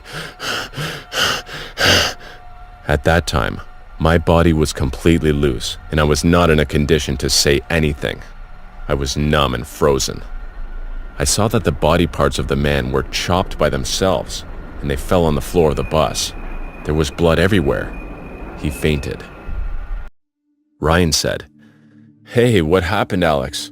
Open your eyes. You've been lying on this bus for a long time. Dude, it's 9 a.m. the next day. The boss is gonna kill us." "Oh, did you see that? That man?" "Who? The entire bus is empty. There's no one else here except for us two. What happened to you, man? I think you need to see a psychiatrist. I think you're just a little disturbed because of your father, man." "What the hell are you saying, Ryan?" I thought maybe he was right, but even after meeting a psychiatrist, there was no effect. Since my mother left my dad, he continued to drink more and more, due to which he couldn't come to the house sometimes. Sometimes he'd be gone for several days. He even left his job. My dad said, "Son, you don't know its value. It relaxes our mind. I need it. Just go to work." One day after that strange incident, me and my friends jumped on the bus. The next stop was about to come. This is that same stop where the girl and that unknown man got on the bus, and again, I started to get scared. I thought that maybe this time, something crazy might not happen, and that it was finally over. This time, 4 people got onto the bus. They were all friends, They were talking to each other and seemed very happy. Thank God it was all normal. But after a while, their expressions changed. Their eyes turned completely red. They all started moving towards Ryan. Ryan was just sitting there reading a magazine. I yelled, "Ryan, stop reading! Can't you see them?" "Dude, who?" He couldn't see the spirits. Yes, I realize now they were spirits. All the spirits were visible only to me, but I didn't know the reason why I could see them. Suddenly, all 4 spirits entered Ryan's body. They went through his mouth, and it looked like smoke was going inside his mouth. I was creeped out. After that, Ryan was fully possessed. He started speaking loudly in the voice of a woman. "I will kill your father soon!" After that, Ryan's head automatically turned backwards, and he died right there and then. I informed the police. The police didn't find any evidence. I was distraught. My father didn't come home for 4 days. I searched for my father, but I couldn't find him anywhere, and I thought I'd find out the truth. So after the office one day, I again boarded the same bus to come home. I had to get to the bottom of this. When I got on the bus, the same bus stop came, and this time, a couple got on the bus.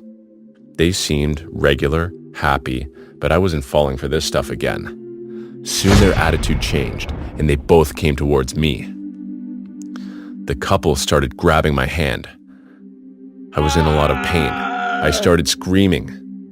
By the grace of God, the second the bus stop came, my father got on the bus. "Dad, help!" Later, I realized that this was no ordinary bus. The passengers sitting in it were also no ordinary people. My father said, "You guys ruined my life, but didn't ruin my son's life. Since when do you guys come into my dreams and scare me? But now you do this to my son? You guys took my life. I'm begging you, son." Listen, this is what happened. There was a friend of mine. He was the bus driver. I used to get very jealous of him because he was delighted in life. And me, I was so sad. I mixed sedation in his drink one day. Because of that drug, he and all the passengers sitting in the bus had an accident and died on the spot. All these souls still haunt me to this day. It's why I can't stop drinking. Suddenly, all the spirits surrounded my father.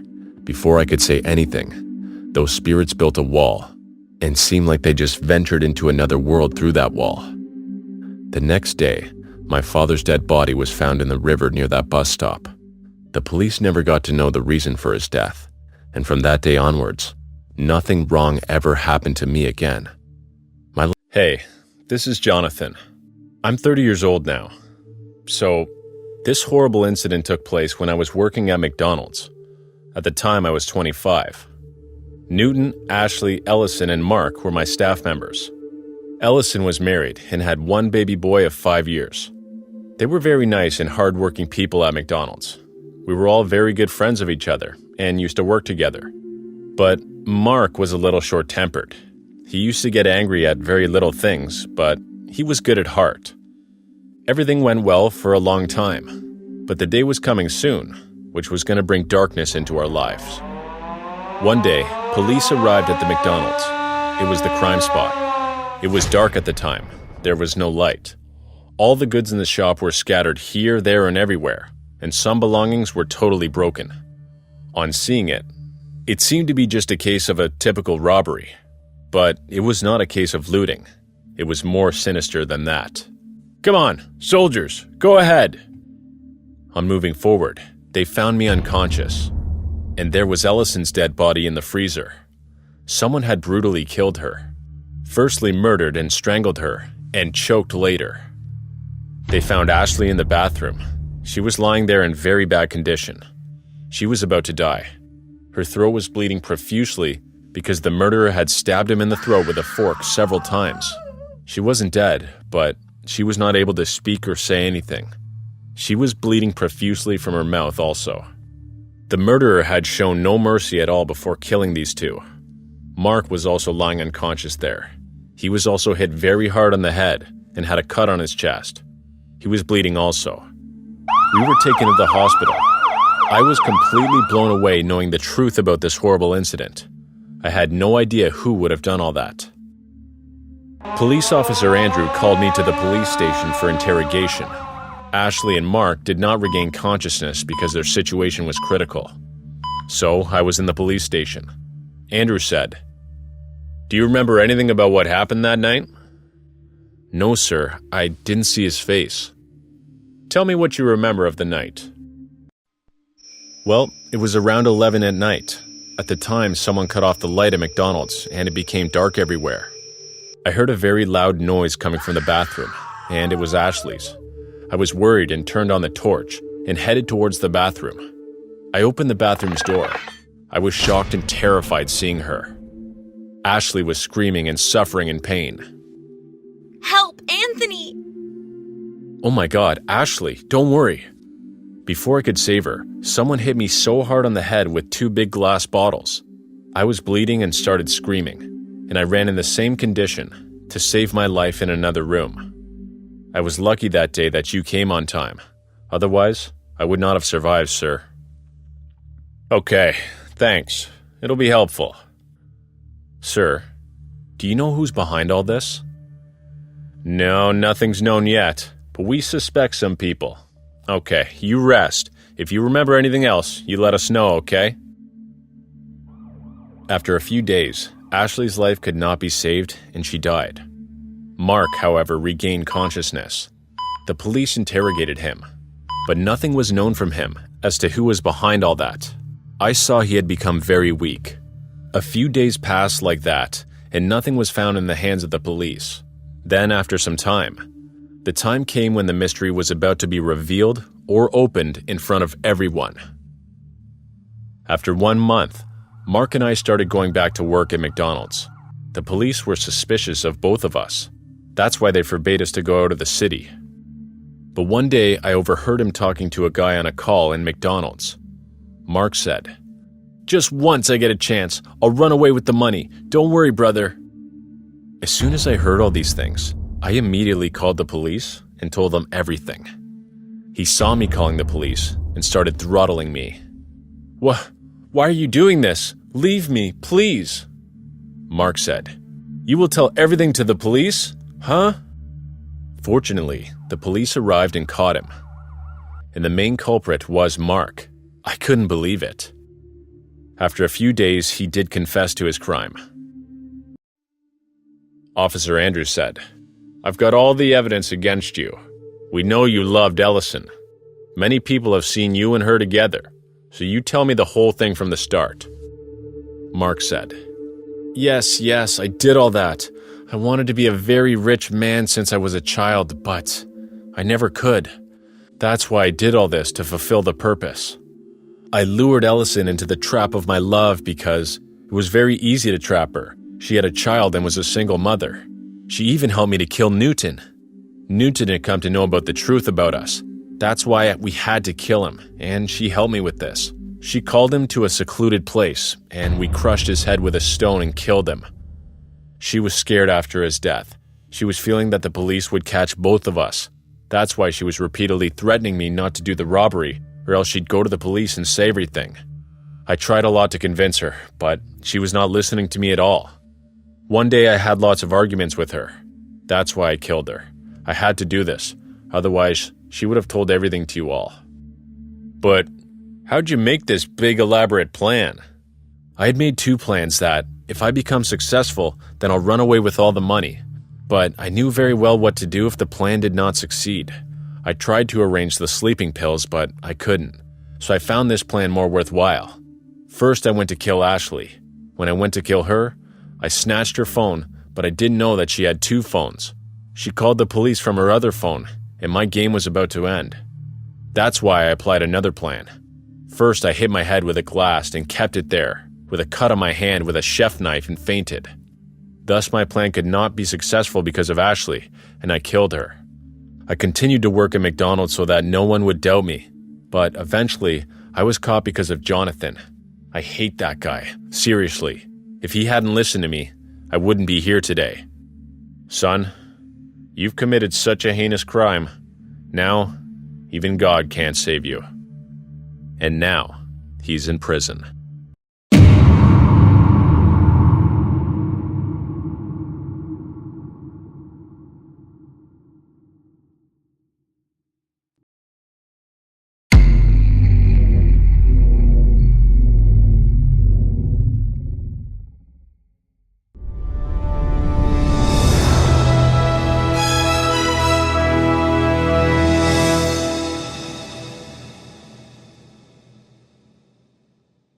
God, I hate business trips. But it's part of the job. This time it was South America. Our plane descended into what looked like a heavy cloud of mist. I wiggled around uncomfortably in my seat. I shoved my coworker Jack awake. Hey, we're landing.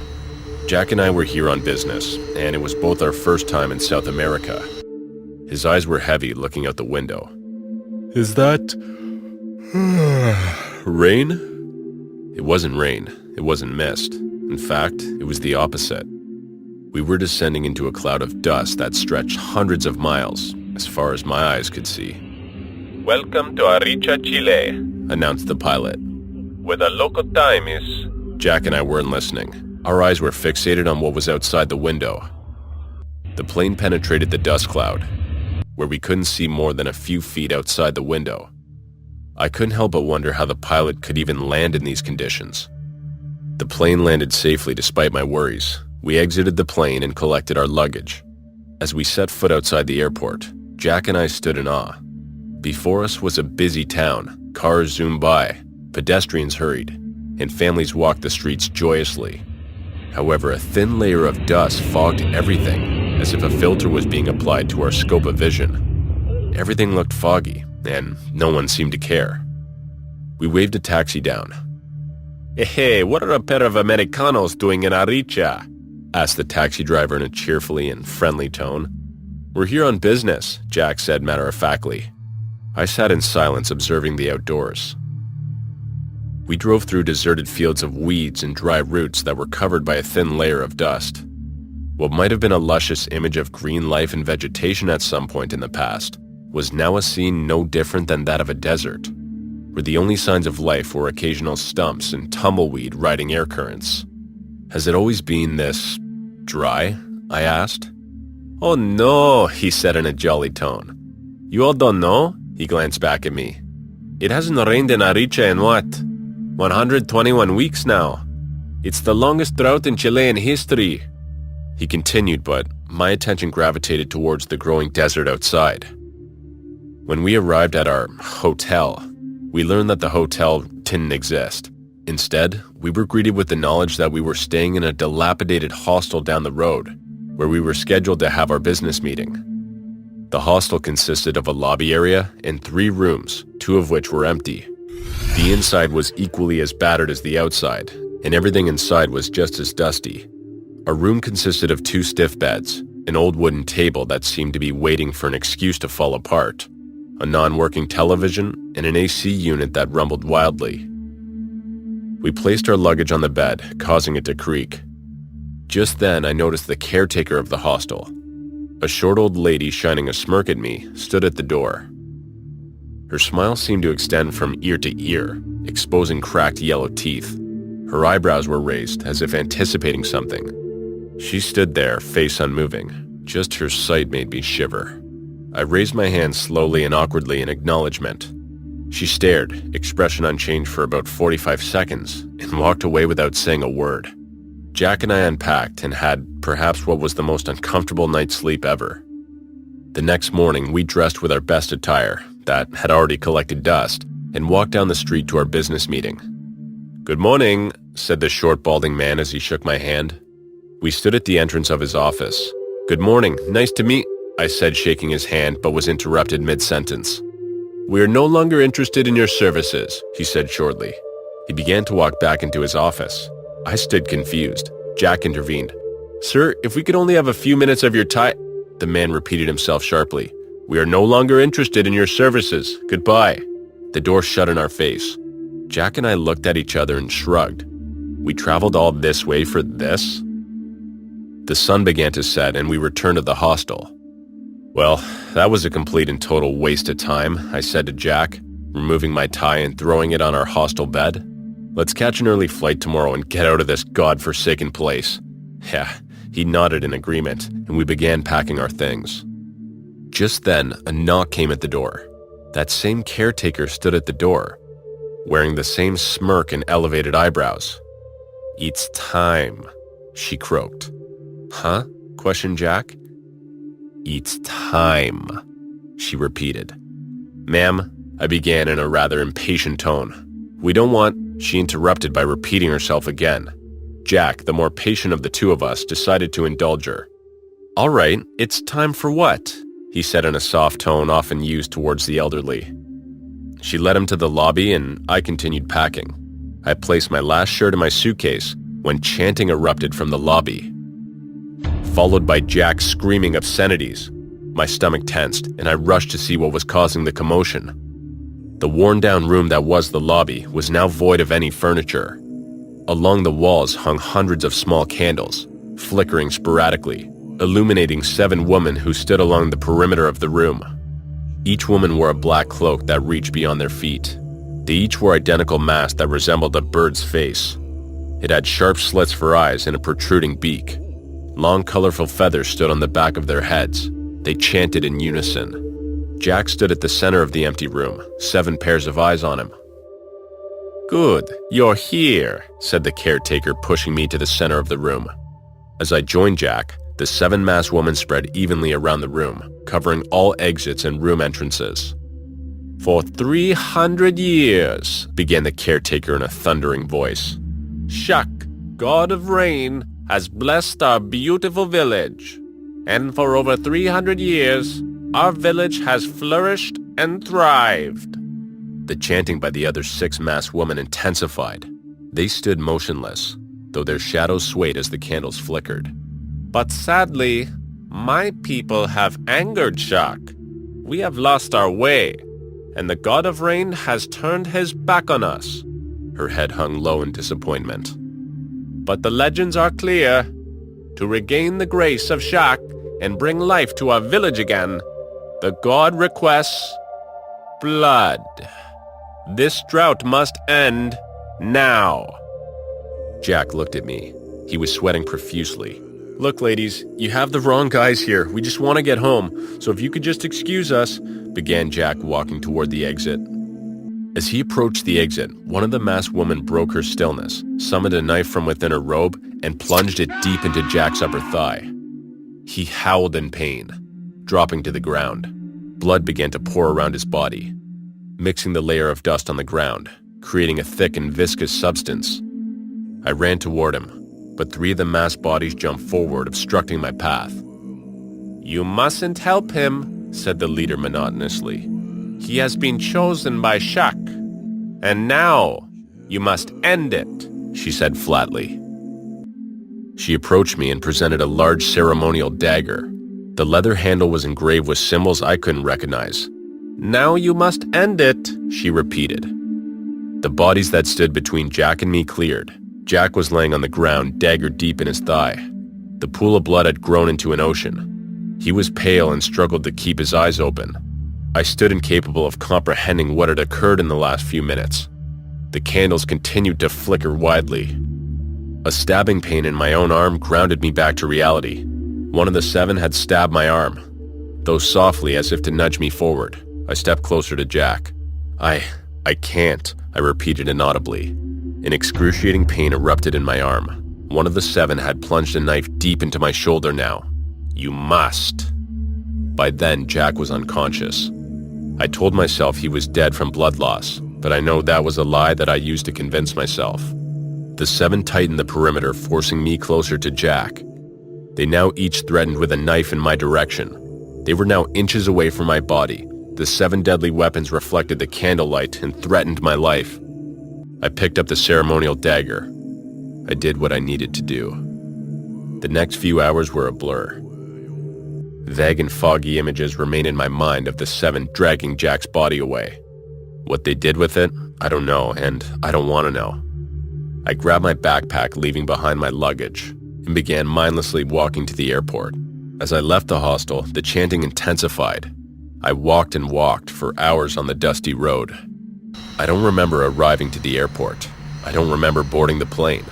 The one thing I do remember is looking out the airplane window as we departed and seeing flashes of lightning throughout the dark rain clouds that gathered over Arica. Hi, my name's Carter. It's my birthday today. I know this is a very special day, but I'm remembering a horrible time in my life. On this same day, my birthday, a horrible incident took place in the year of 1997. My 3 friends, Natasha, Jonas, and Tina, were with me. We were all going to our friend Samantha's home. Samantha was our new friend. We met her at an event in England. She was a nice and sweet girl, and she became our close friend really quickly. So one day, Samantha came and told us and invited us to her father's birthday, Mr. Garman.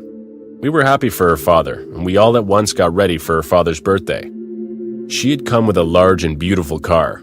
We all sat in the car and left for the house together. After covering about 10 minutes, we all noticed that Samantha suddenly drove the car in the opposite direction of the location. We all started wondering, so we asked her about it. We had organized a party there, in another location. Hearing these words from her mouth, we all sat calm. When we reached the location, we were totally shocked because that place was nothing but an abandoned hostel. Natasha said, Hey Samantha, is this the place where you have organized the party? But this place is looking very strange. Samantha got angry and said, Shut up! This place is very close to me. You know nothing, Natasha. After saying that, she kind of started to act normal. Samantha said that her family was very unique, and they always used to plan for some adventurous tasks.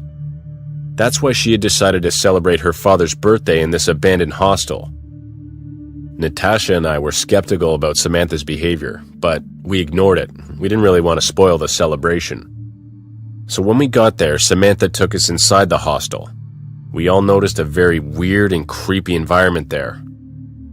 We saw everything was lying here, there, everywhere, cracked walls and ruined old rooms. Suddenly, we heard a voice. Dum, dum. We turned back and saw the main door had been completely locked. Everyone started screaming for help. And while this happened, we noticed Samantha was not there. I said, Samantha, are you here? Somebody open this door. Stop playing with us. And suddenly, we all smelt a weird gas and all fainted at once. I knew someone let out that gas intentionally. When I woke up, I found myself in a dark room. Later, I came to know that I was trapped completely in that room. I was terrified and wondering what would happen next. I could literally have died from anxiety at that time. After a few seconds, I heard instructions from a microphone, and I came to know that someone was monitoring me the whole time.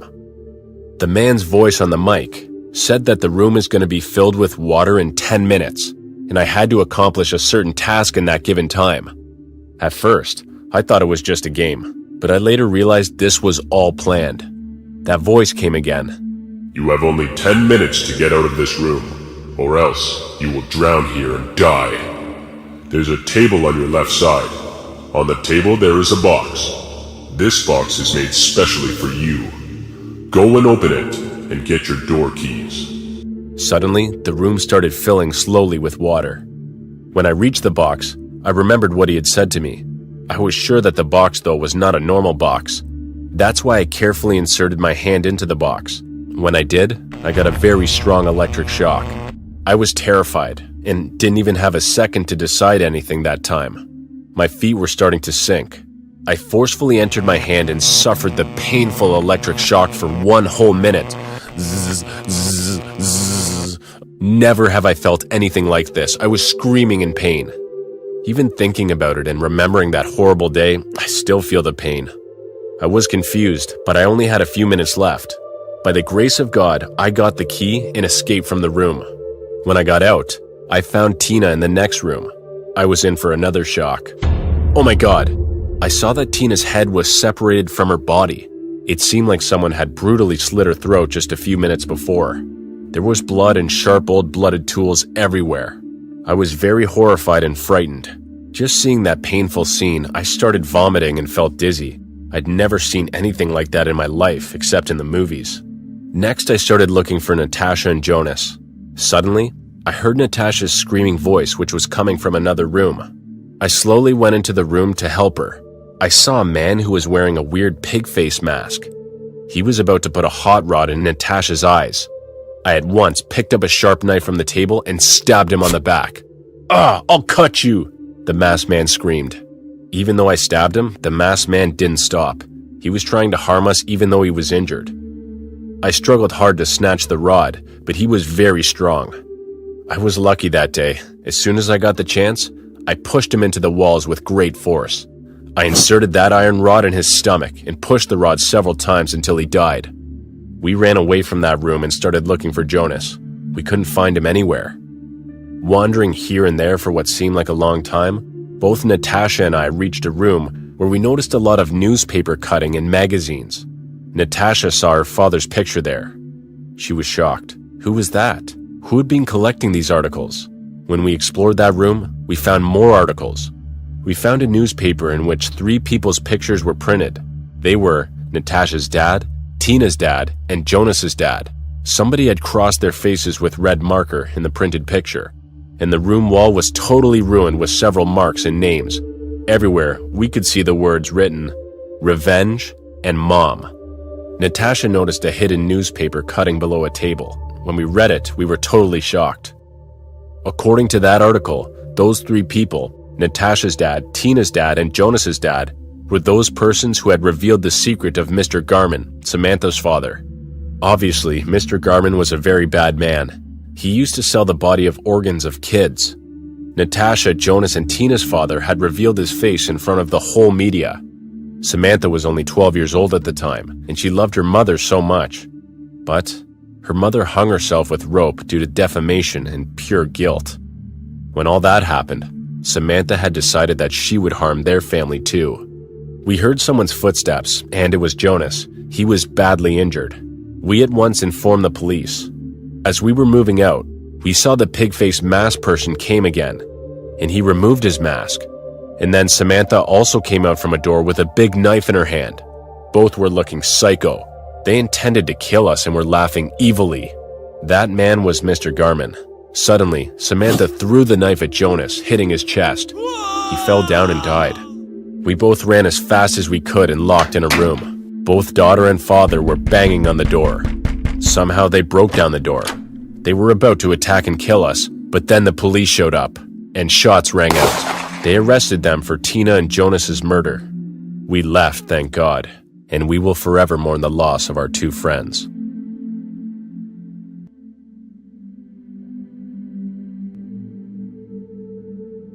My name is Samantha. I'm a 19-year-old college student. My boyfriend, Eric, and our couple friends, Julie and Felix, went to Dublin, Ireland for spring break. We wanted to explore haunted, abandoned buildings. The US has some sinister locations, but Europe is a cesspool of hauntings. We aren't professional ghost hunters. We don't try to make contact, but we do like exploring the abandoned places. We have had some chilling experiences, and in a strange way, it leaves us wanting more. We found out about this abandoned hostel on the outskirts of Dublin, and of course we had to go check it out. But little did we know, it was going to be the biggest mistake any of us have ever made. The main doors were obviously locked, but we all managed to get in through a broken window. We each took our flashlights out of our backpacks and began looking around the place. We prefer to explore at night so that we don't get caught trespassing. Not to mention, that's when spirits are most active. Eric and Felix took out their walkie-talkies and suggested we split up to cover more ground. Julie and I will explore the upstairs first, Felix said. Fine. Samantha and I will explore the first floor and the basement, Eric sighed. Eric and I went down to the basement and did a walkie-talkie test. This is Pinky, do you copy, Brain? Eric said into the device. The signal was a bit fuzzy, but we heard Felix reply. This is Brain, copy. Cell phone signal could be sketchy in places like this, so we rely on walkie-talkies to communicate. Eric and I were walking around the basement when we heard a muffled scream come from one of the rooms. Stay here, Eric said. Eric, don't leave me alone, I protested. I'm going to check it out. Hide in this closet and I will be right back. I got in the closet and stayed quiet. I heard some voices and a loud sound as though Eric had gotten hit by something hard. "Take him in with the other group," one of the men said, "and make sure you tie him up. If he screams, cut out his tongue." My stomach dropped and I immediately knew what happened to Eric. He had the walkie-talkie so I couldn't reach Julie and Felix. I pulled out my phone to see if I could get a signal and text them to warn them, as I figured Signal was dead. We were in a real pickle now. I saw some lights turn on from under the door and could see the passing shadows of footsteps. I was so scared and worried about Eric. I tried to listen for when it got quiet, and I could peek out and try and find him. Just then, I heard Julie screaming from upstairs.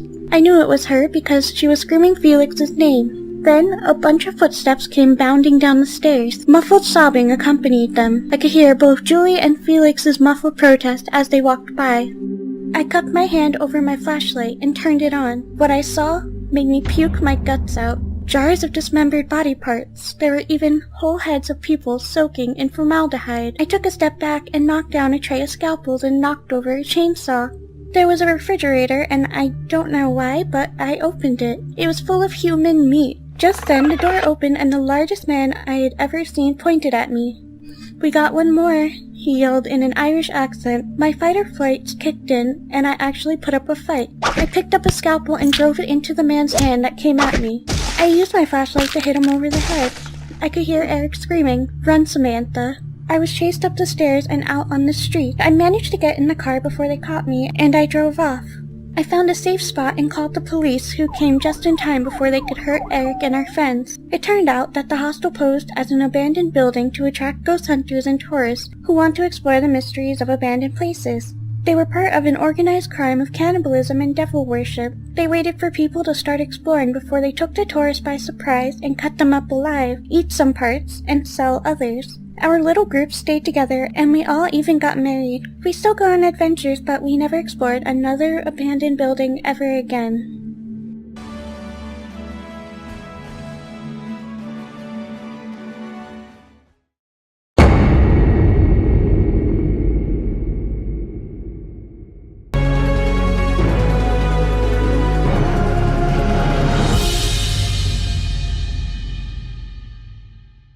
Dating in your 20s is supposed to be exciting. It's the time in your life when you get to figure yourself out. What you want in a partner, what turns you on and off. It's like dating in high school without supervision because everyone around you considers you an adult. Because we're in a day and age where people's eyes are drawn to their phones like magnets, no one notices who is around them anymore. All my friends had boyfriends, and I was tired of the third wheel status. So, I hopped on Tinder and took my chances. I'm Alyssa, and this was my dating nightmare. I had been on Tinder for a whole 3 days, swiping left, swiping right. I made a few matches, but they were all looking for sex. I should have known better, but I remained optimistic that I would find someone I could connect with. Then there was Daniel. He wasn't someone I was instantly attracted to, but he seemed generally interested in conversing with me instead of asking what my boob size was. For context, I'm a virgin. Call me a prude, but I believe sex should be with the right person and not something you give out like free samples at a grocery store. Chatting with Daniel led to an exchange of numbers, and we texted for another couple of weeks. He wanted to go on a date, but I told him I wanted to know him a little more first. For both our sakes, he was understanding, and after 2 weeks I agreed to a date. I met him at the local Olive Garden, and we smiled at each other as we approached one another. "Wow, you are even more beautiful in person. Your pictures don't do you justice." "Thank you. You are very handsome." "Thank you for your kind words. Should we get something to eat? I'm starving." "Yes, I'm dying for some lasagna." We sat down and had the best conversation. He made me laugh hysterically, and my slight attraction to him grew. After 3 dates, he kissed me. It wasn't my first kiss, but it felt like he put real effort into kissing me, and I loved that. There was something off about him, but I figured it was just my nerves. Daniel became what any girl would consider a dream boyfriend. He treated me with respect.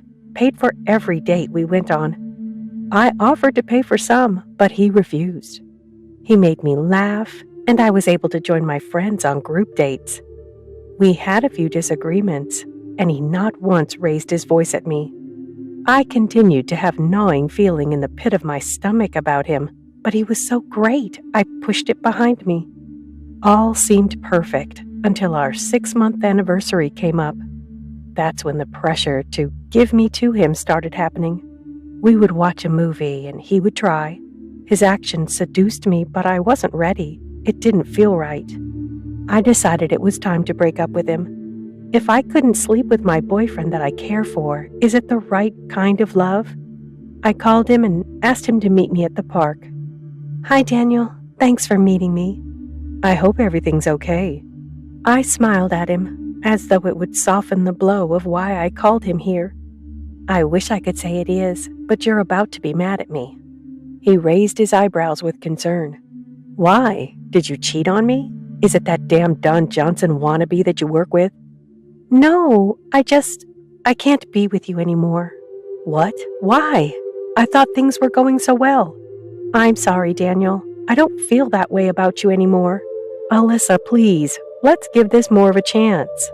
His pleas were starting to create a scene, and I was uncomfortable.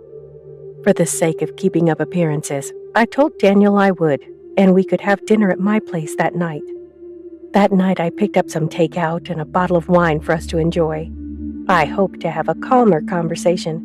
I was a bit worried about being alone with him in my apartment, but I needed to put my foot down and not having people staring at me like some bitch dumping her doting boyfriend. To my surprise, he apologized for his actions earlier, told me how he was just shocked and upset. He let me know how hurt he was, but respected my decision. A couple of months went by, and I started having recurring nightmares about Daniel.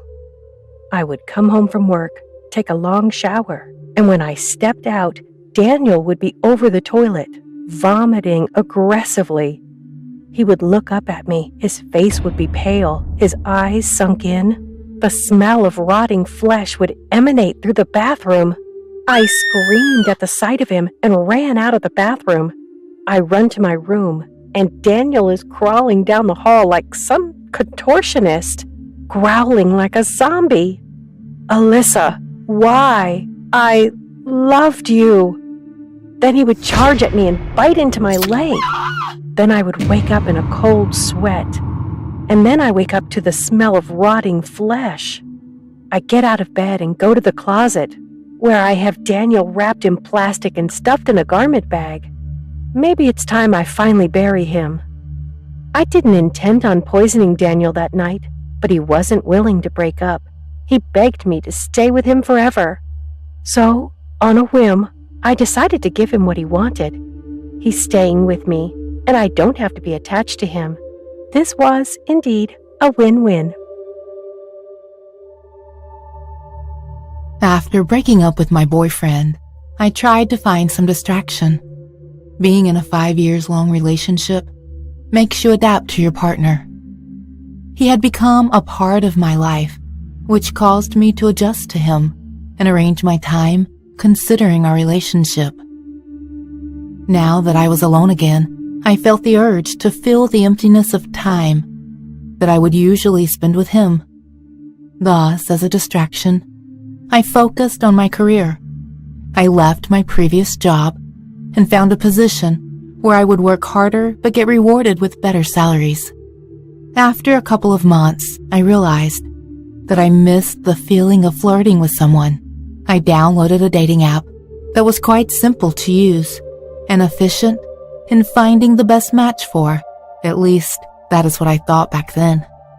I started texting with a guy named Travis. He looked very attractive, and I enjoyed our conversation. We arranged a date in a small coffee shop close to where I lived. When I sat in the coffee shop for the first time, I remember feeling nervous. It was going to be the first time flirting with someone other than my ex-boyfriend since our breakup, and I feared that I might have forgotten how to flirt.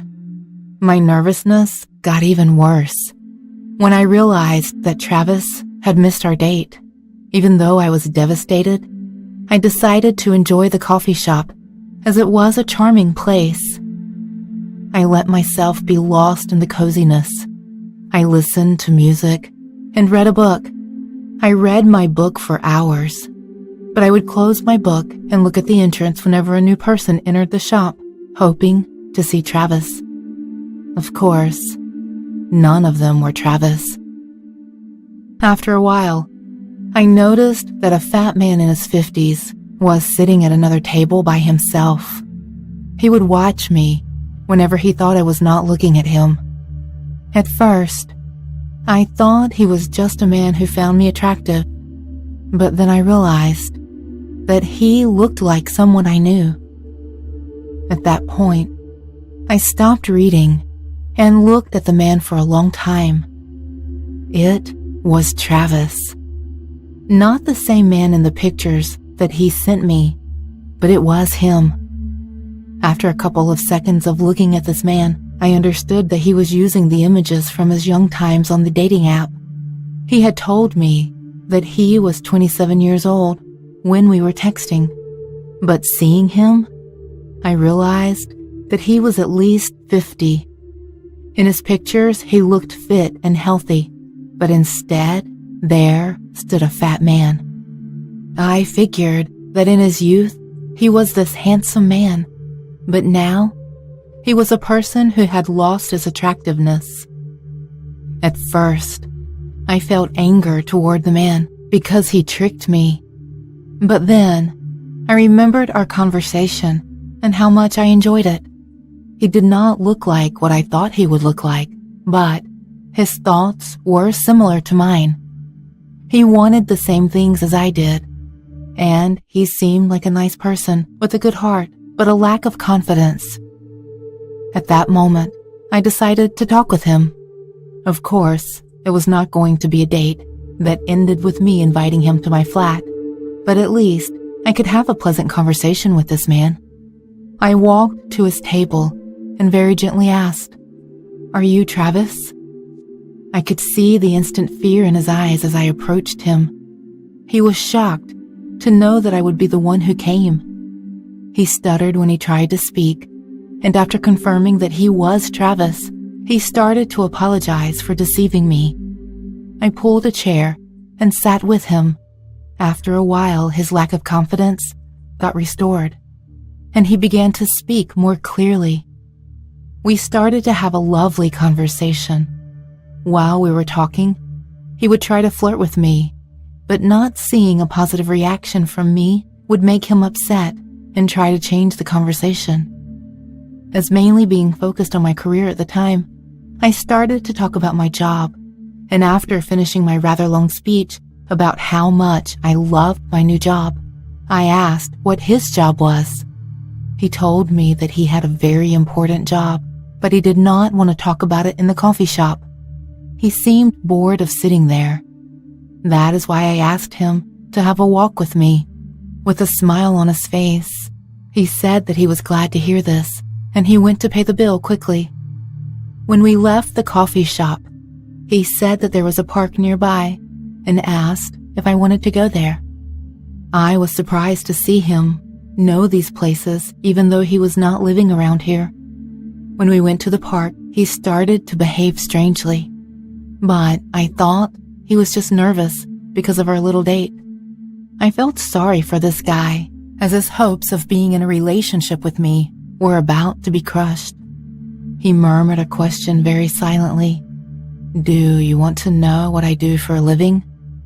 I was intrigued by this question and told him that I would love to know. He was whispering at first, telling me how he was telling other people that he was a code developer, but he was a hacker who would hack into many people's bank accounts and steal their money. He said he would only steal from people who committed a crime and got away with it. Then he said, "I am the good guy here. I steal from sinners, from people that have bad hearts. Being a hacker helps me in other ways as well." He paused for a moment. I could understand whether he thought he should tell me more or not. With a confident smile on his face, he continued, "For example, It helped me to find my true love. You, Fiona, are my true love. I hacked into the system of the app to find my best match. As you can understand, their system is not efficient when finding the love of your life. I hacked into it, and I found you. For our love, I put a lot of effort into this. After that confession of his, a great sense of fear conquered my body. I had to leave. I had to run away from this creep. As I instinctively turned around to run away, he held me by my shoulders and continued his twisted speech. I found your address.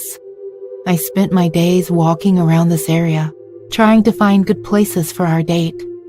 The coffee shop was the first place where we would see each other, and this empty and dark park is the first place that we will make love. He grabbed me and started to drag me into the forest side of the park. I tried to fight back, but he was a massive guy. I felt so hopeless. I started to scream, but he closed my mouth with his hand and said that no one could hear me there. He found a bush and pushed me into it. He jumped on me, and with his heavy body on me, it felt impossible even to lift a finger. As he started to unbutton my shirt, I began to cry. I do not know how, but in the darkness, I saw a stone near me. I gathered my strength and grabbed the stone. I hit him as hard as I could. I hit him on the head again and again. He grunted in pain and tried to take the stone from my hand. At that moment, I stabbed the sharp edge of the stone into his eye. He screamed and finally got off me. I sat on him and continuously hit his face with the stone. After I realized that he was unconscious, I ran to the nearest police station. I told what happened, and as the officers listened to my story, they understood who Travis was. Travis, as the police told me, was a mentally ill serial killer who had recently escaped the mental health facility he was in. He had killed 6 women before. He would go on different dating apps and find young women like me. He would hack into their computers, find their locations, and find a spot to rape and murder them. After giving me this information, the police sent a group to check the body, but the body of Travis was not in the park. This happened a week ago. The police are still looking for Travis. I will move out from my flat as soon as I can find a new place to live, but until then, I have to walk the streets with fear. Whenever I see the coffee shop we went to, I feel Travis's monstrous hands grasping my body. But the worst part of living a paranoid life is the times that I have to stay alone in my house. I can still hear his disgusting breathing and panting sounds whenever I lay down.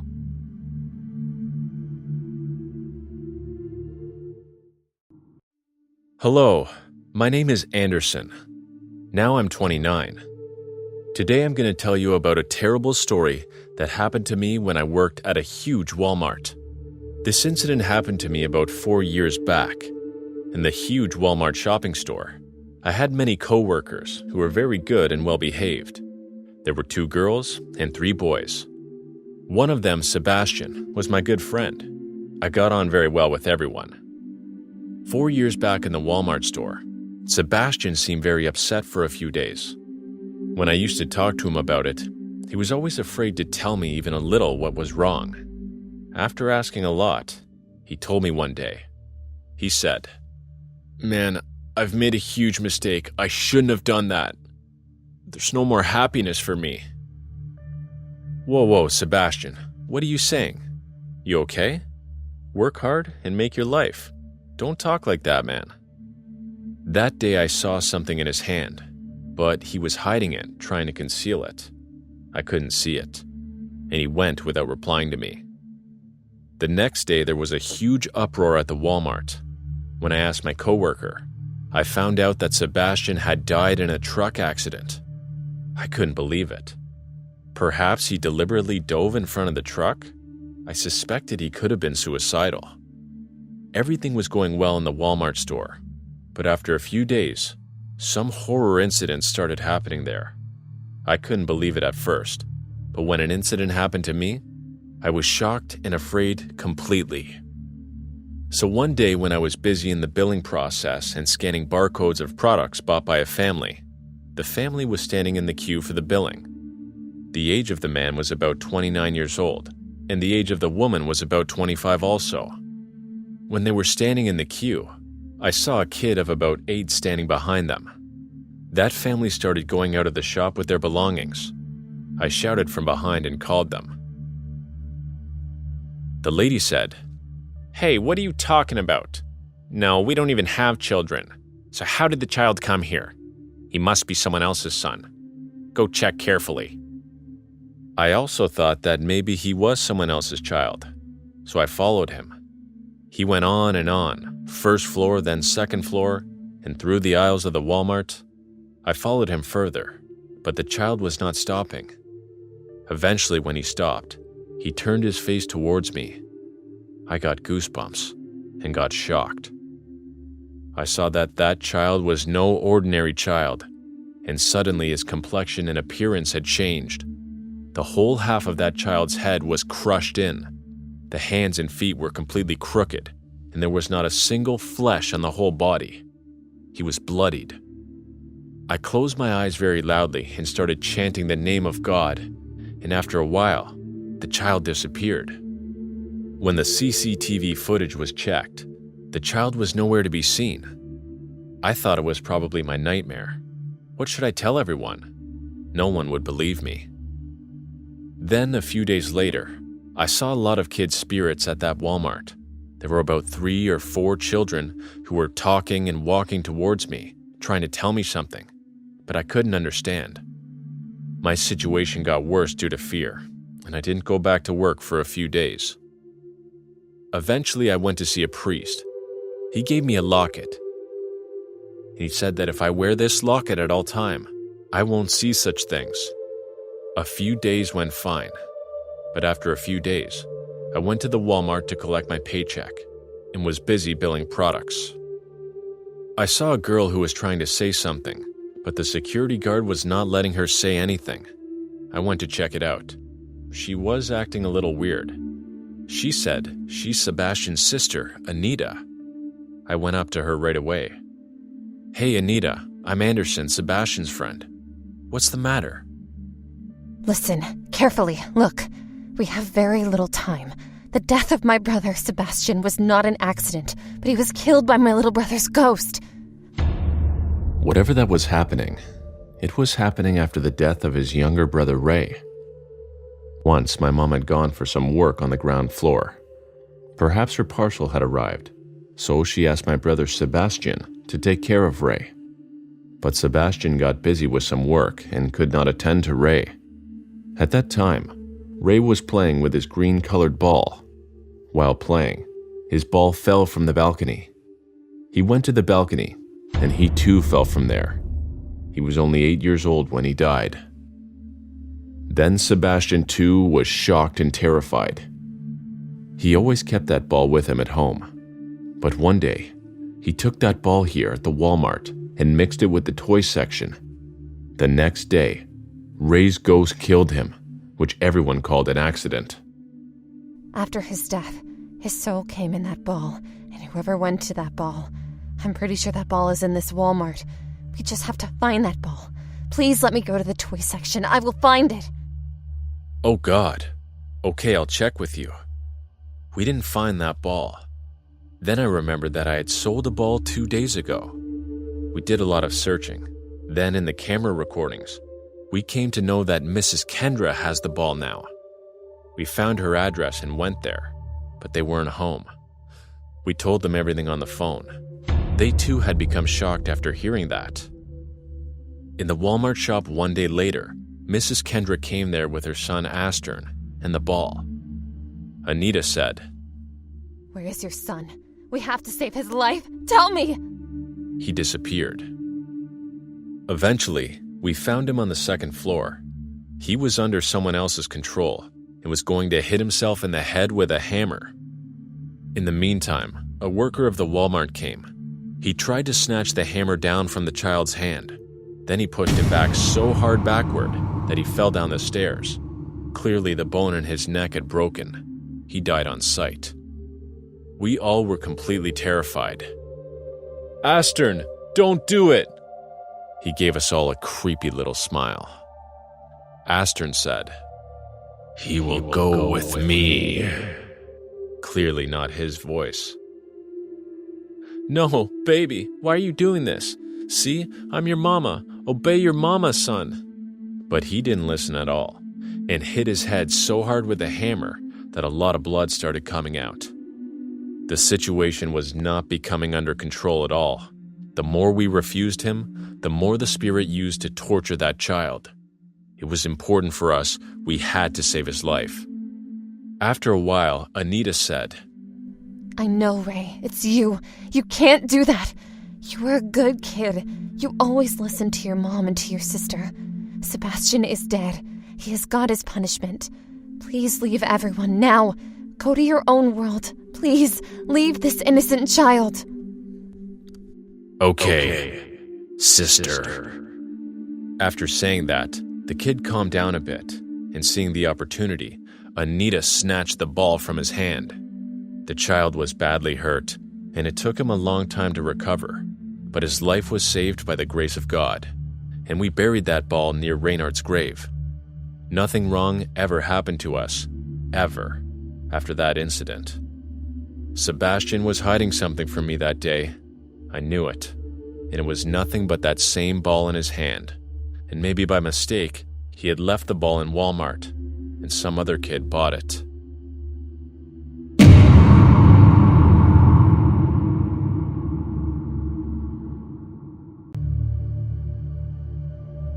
I'm writing this story because no one talks about it. No one talks about the incident that occurred 7 years ago. The incident that ruined my life, that ruined me forever. I never knew that a simple mistake could cost you so much and could scar the very depths of your existence. No one blamed me for what happened, but I could never shake off the guilt. It was somewhat my fault. If only I had realized it sooner, I could have stopped it from happening. I still remember the painful cries of my mother. It happened 6 years ago, when I was 10 years old. I lived in a small town with my family. It was just me, my parents, and my little sister Helen, who was 6 years old. Since we lived in a small town, almost everyone knew each other somehow and were connected. Helen and I were enrolled in the same school. It was the best school in the area, and most of the kids were enrolled there. I would often see my little sister during break times or on the large ground. Our school wasn't top class or anything, but it was great in its way. The principal held all the necessary events. They would take us on short trips. We had sports festival students, etc. This was an exciting week for us since the Students' Week was starting soon. Every day after classes ended, we would sit and discuss what our class would be doing for the Students' Week. Every class has its discussion session before heading home. When I was done with my discussion, I grabbed my bag and headed out. I saw Helen near the school gates. She seemed to be talking to someone. I couldn't see where I was, so I started walking a bit faster. I was almost to the gate when I saw a tall man dressed as a clown. He was hidden well enough for you not to see him until you got really close. Helen, what are you doing? I asked her in a lower voice than normal. Oh, big brother, look, I met Mr. Clown, and he says that he'll be my friend, she replied excitedly. I looked at my sister with a sad expression. She never got to make friends. Everyone in her class avoided her because she looked slightly different from normal kids. Just because there was a large birthmark across her face, the kids discriminated, and she was often the target of bullies. But she never let that bother her. She was kind and sweet and tried her best to fit in. I looked toward the clown to thank him for saying that to her and meant a lot. But as soon as I looked at his face, I couldn't say anything. His gaze shifted from me, then to Helen, and then to me, mentioning a creepy grin on his face. It wasn't the type of smile you wear when you're happy. He was smiling, but his eyes were dead and cold. I slowly shifted uncomfortably under his gaze. I grabbed Helen's hand. "Come on, we're going home. Mom and Dad are waiting," I said, keeping my eyes on the clown. She happily nodded and waved the clown by. I could feel his eyes on us as we walked away, but I dared not look back until we took a turn into the next street. I turned around to make sure he wasn't following us. For once, I was thankful our house was nearby. I couldn't wait to be behind the safe and secure walls of my house. I don't know, but that guy just gave me a bad feeling and my guts told me to stay away from him. I dropped my bag and I let it plop on the floor. Like always, my mom greeted us and asked us about school. As expected, Helen mentioned her clown friend. Mom looked at me with a questioning gaze, and I told her the story and about what I thought about the clown. My parents only chuckled. They both knew very well that I was scared of clowns. That night, I woke up just as usual. I went to the bathroom and the kitchen to drink some water. And just like every other day, I checked up on my little sister before heading back to my room. Our rooms were on the second floor. I opened her door, walked in. I looked around, and just when I was leaving, something caught my attention. I looked out of her bedroom window and saw the same clown standing in the middle of the road, illuminated by the streetlight. I stumbled back in shock and fell to the ground. I was breathing heavily, and I slowly got up to look out of the window, but the clown was now gone. I didn't mention this incident to my parents or anyone else since I wasn't sure if I didn't imagine things. A few days passed, and I didn't see that clown. That I was thankful for. It was finally Students' Week. The school was filled with different stalls, some for food, some for games, and some for other entertainment. Our class had a game stall, and we offered different prizes to the winner. As the day went by, we closed our stall and went to see the other stalls. I realized the school was packed with people and it was hard to move around. My friends and I were heading to a food stall that was said to be great. As I was slowly moving between the crowd, I saw Helen from the corner of my eyes. I raised my hand to call her, but before I could call out her name, I saw that red curly hair. My face turned white. It was the same clown from a few days ago. He was talking to Helen and was leading her somewhere. My guts told me to stop her right away. I desperately started pushing through the crowd. I needed to stop her. I moved through the crowd. One of my friends asked me if everything was okay, and I explained to him the situation. At first, he thought I was kidding, but then he realized I wasn't. We were searching, and I saw my little sister near the front gate. She was innocently smiling at the clown, and my heart broke. In a few moments, I was running toward the gate as fast as I could. I looked around, but they were nowhere to be seen. I immediately started to run back home. I had to tell them about what had happened. They called the police and reported the incident. The police told us to wait as they sent out a search team. Later that day, the phone began to ring. It was my mom's friend Carol.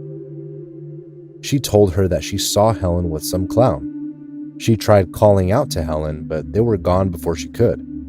They seemed to be headed to the forest. My mother dropped to the ground, and my father quickly called the police. Later, they called us and told us that they had found my little sister's body. The body was in such a bad shape that they could barely recognize her. I won't go into further detail because it is too hard for me to bring back the memory of her broken little body. To think that innocent smiling face would be the last I would see of my sister. Hi, this is Leonardo. I'm 35 now. I'll tell you a terrible story that happened to my wife, Patricia, 7 years back. All this happened to her when I wasn't even in her life. When I came into her life, she told me all these things. I was also very surprised after knowing her real horror story. So, the story starts. Patricia was a tall, talented, attractive, and beautiful girl. She'd also been part of a beauty pageant at the time. There would hardly be any man in her area who doesn't love or like her. She lived with her dear mother. They both were delighted, but soon everything was about to change. So, one day, she went for a morning walk. "Mom, I'm going, okay?" "Okay, honey. Honey, take your glasses too. You've just had an eye operation. Take care." And she left home. She enjoys walking in the park, but after a while, she realized that someone is following her for a long time. Who's there? Who's there? No one responded. She didn't see anything, but heard only the sound of someone's footsteps. She got scared a little. She thought that maybe that would be her illusion, so she didn't pay much attention to it. So, after that day, when she'd left for the market, she felt that someone was following her throughout the way. She looked back and saw no one there. She was very scared after that incident. And when she came back from the market, she still felt that someone was following her. She was very upset, but she didn't tell her mum anything because she didn't want her mother to be more upset because of her, and time passed like that. A few days later, an important meeting was about to take place in her office, and at the same time, the tire of her car was punctured, and she was suspecting that the disgusting work must be done by the same man or stalker. And even without wanting to travel, she had to travel by bus on the day for her meeting. While traveling by bus, she saw the real face of the stalker. He was also there. She got utterly scared witnessing the man's face because he didn't look like an ordinary man. His age was about 30 years, maybe. His teeth were yellow and his eyes were completely red. He was wearing torn old clothes that had lots and lots of holes in them. On looking closely, she realized that his clothes were also covered with bloodstains. Seeing that, her condition deteriorated completely. But the man was constantly staring at her, not even blinking at all. It seemed that he was doing that for some purpose. Oh my God! Who's he? Is he going to kill me? The stalker slowly started moving toward her. Fortunately, the bus stopped at the station at the correct time, and she quickly got off the bus, took a sigh of relief. When she looked back to see him, she saw that he was still looking at her, which was creepy and abnormal. He was also smiling, and he was saying, Bye, Georgia. Come back soon to meet me." The man's mental condition wasn't looking right, so she ignored him again. She couldn't understand whose name he was talking about. She had a cousin named Alex. He'd come to stay in her house for a few days. Patricia had told him everything. He said he would help her if something happened again. So, the next day, she got her car fixed, and the same day was her office holiday. She was sitting by a window and doing her work. She saw a little boy approaching her car and blowing the air out of her car. Then Alex reached to him and talked to him, smilingly. She was shocked. She was sure that it was all done by Alex, but why? It may be a trap for Patricia. Things got even worse when she saw the stalker in front of her house. Mom, come here. He's there. Who? I can't see anyone. Then Alex came over there. The man ran away. Patricia told her mom everything. Now I think he will kill me. We have to call the police right now. You should have told me all this earlier. Why didn't you tell me? Hurry, call the police. Alex? Police inquired about him but couldn't find him for many days. There was no proof against him.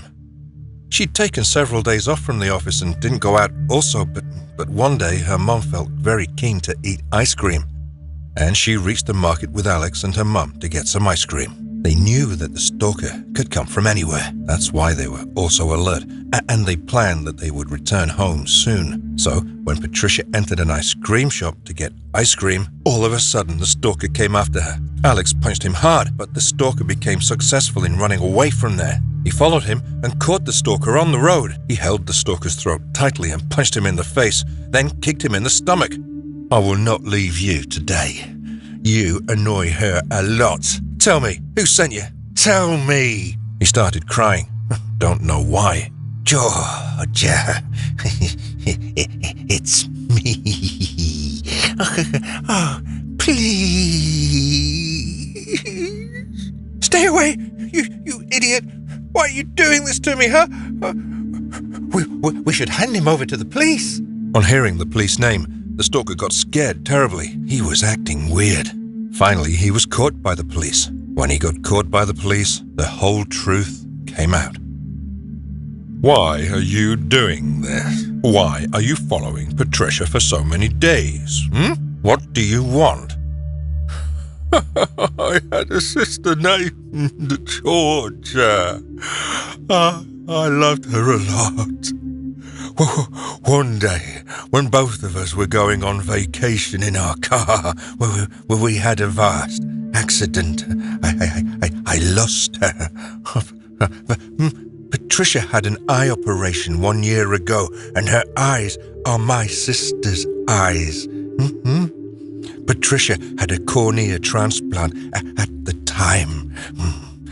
I can't bring her back in my life, but I go to see Patricia again and again as my sister. Sister.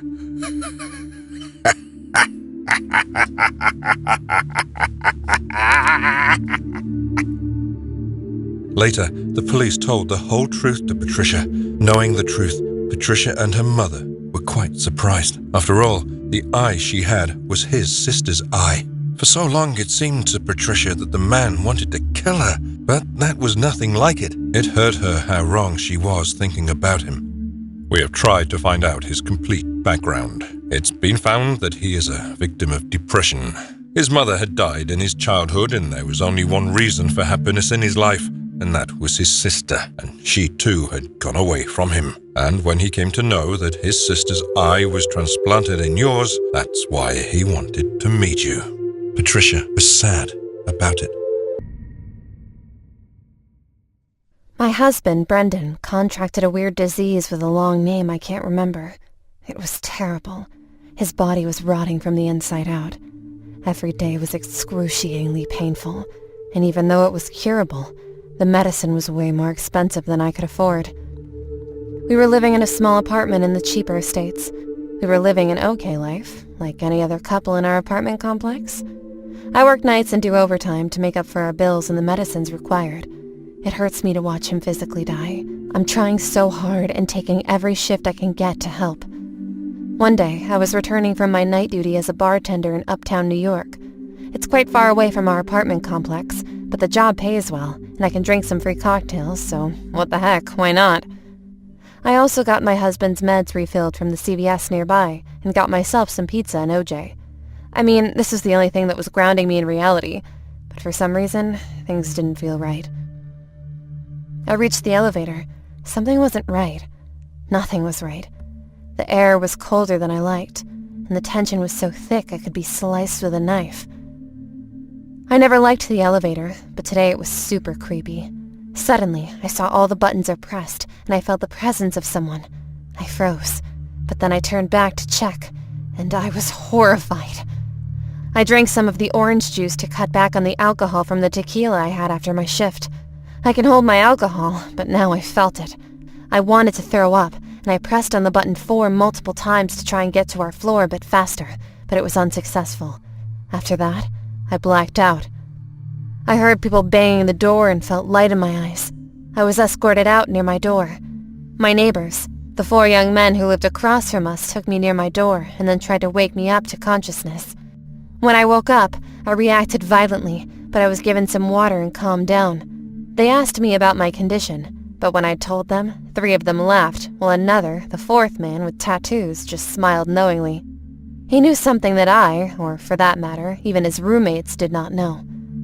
When I came back home, I brushed my teeth and chatted with my husband, and he complained about monsters in the closet. Now, this is weird.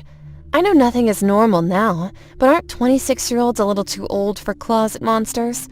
I tried to talk him out of it, but he was adamant. I wanted to talk science and logic to him, but I could not dismiss him completely after that incident.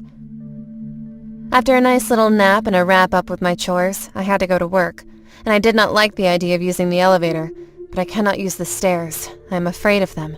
They make me feel restless. But the elevator was equally troublesome. Anyways, I just took the elevator, and then it was worse. This time, I saw a man having a scary aura with a smell reeking of alcohol and rotten meat. I tried to take off, but this man held me by my wrist and pushed me into the elevator. He tried to choke me while pressing number 4 on the elevator, and I could not move away from him. He was stronger. He whispered in my ear, "There were crimes done before, and there will be done till the day your so-called home is not free from me. I live here so no one else can." I felt I was dying, but the only thing I could think of was the safety of Brendan. Finally, after some struggling, he left me, and I ran towards my apartment. I turned around and saw a script. It said, "My den shall never be yours, and most importantly, he will die, and then you will." I couldn't take this lightly anymore. Supernatural might be real. I decided to do some research. I went to a cafe and used a laptop to get some history behind our apartment. Why did we get that apartment for so cheap? Why was it called our den? Turns out that the apartment had a cruel history. The reason why we could find this apartment at such a low price was that this was a place where multiple people committed suicide. All of them experienced the same thing. A man overlooking them when they were sleeping. And if anyone stayed up all night to keep a watch, would either die by weird diseases or would kill themselves. I wish I would have done my research seriously, but now I have no time. I called the police, but they were dismissive. After a lot of convincing, I managed to let them search my house. This is where things got weird. A crime scene cleaner was called, and he peeled something that looked like wallpaper from the ceiling. After some investigation, I hear them say, "Yep, human." I was like, "What? What's human?" They said these are human skins. That is exactly what it is, not wallpapers. That apartment was that of some local celebrity woman who killed her husband because she had an affair with another man. She mixed sleeping pills in his food, and when he slept, she called her boyfriend and cut his body into many pieces. He was alive when she did it. She hid his bones and body parts there. She started to enjoy every night there. One day, she was bathing, and the ghost of her husband appeared, and he killed her in the bathtub. Since then, his ghost started to bother everyone who stays in that apartment. The apartment was cleaned up, and the young men who were my neighbors were called for evidence. This is where things got weirder. There was only 3. When I asked them about the 4th one, they denied his existence. I described him, and they denied his existence. So, then I hired a sketcher and gave him a description. When I took the sketch to the cops, it got weird. Turns out this sketch looked like the husband of the celebrity. Now I kind of did the 2 and 2 together, and then realized something. He wanted to avenge his death. We moved away from that place, and Brendan's health started to improve. This incident happened 3 years ago, and now Brendan is fine. However, he does not remember a lot of those painful days. He loves horror movies, games, and stories, and laughs them off as bullshit, but I cannot. Who knows? There is another one lurking for us, and I can feel a pair of eyes. Hello, viewers. This is Carol Jonathan. I'm 31 years old now. I'm going to tell you a true horror incident that happened to me 7 years ago. I worked in a big company in my city. I got a job, and I loved it. I used to do my work with full dedication. I had also made a friend in the office. She was very nice and hardworking, named Leslie. My coworker Norman came to me. He had proposed to me, but I refused him because I had no such feelings in my heart for him. He was a nice person, and I was his friend only, and nothing more than that. My boss, named Terrence, was very happy with my work. He proposed to me for marriage one day, and my happiness knew no bounds. He was 4 years older than me at that time. "Yes, I will. I love you too." And we hugged each other tightly. Everyone in the office congregated, and now we have a few months left for our wedding. Our office was very big. and its construction was finished 2.5 years back. There were many elevators, but I used to come and go by elevator number 2 because it was the elevator near my office desk. One day when I was going home from the office, it was 8 o'clock in the evening. I was very late due to work. My fiancé, my boss, was waiting for me outside the office. He used to drop me off often at home. So a girl came from behind. I did not know her. I thought she was probably a worker. I smiled looking at her. She also smiled looking at me. As soon as I entered the elevator, she pushed me hard, and I fell very hard inside the elevator. My hand was badly injured and I had to get it plastered. On checking in the whole office, nothing was known about that girl, but I did notice a locket around her neck. I was suspicious of Mr. Terrence, so I asked him about his ex-girlfriend. He told me that he had girlfriends named Monica and Enna. She wanted to marry him only for money. That's why he left them both. Now he has nothing to do with them. Norman told me that I should stay away from Terrence, but I thought he was only jealous. I was very scared. After that, some strange things started happening to me.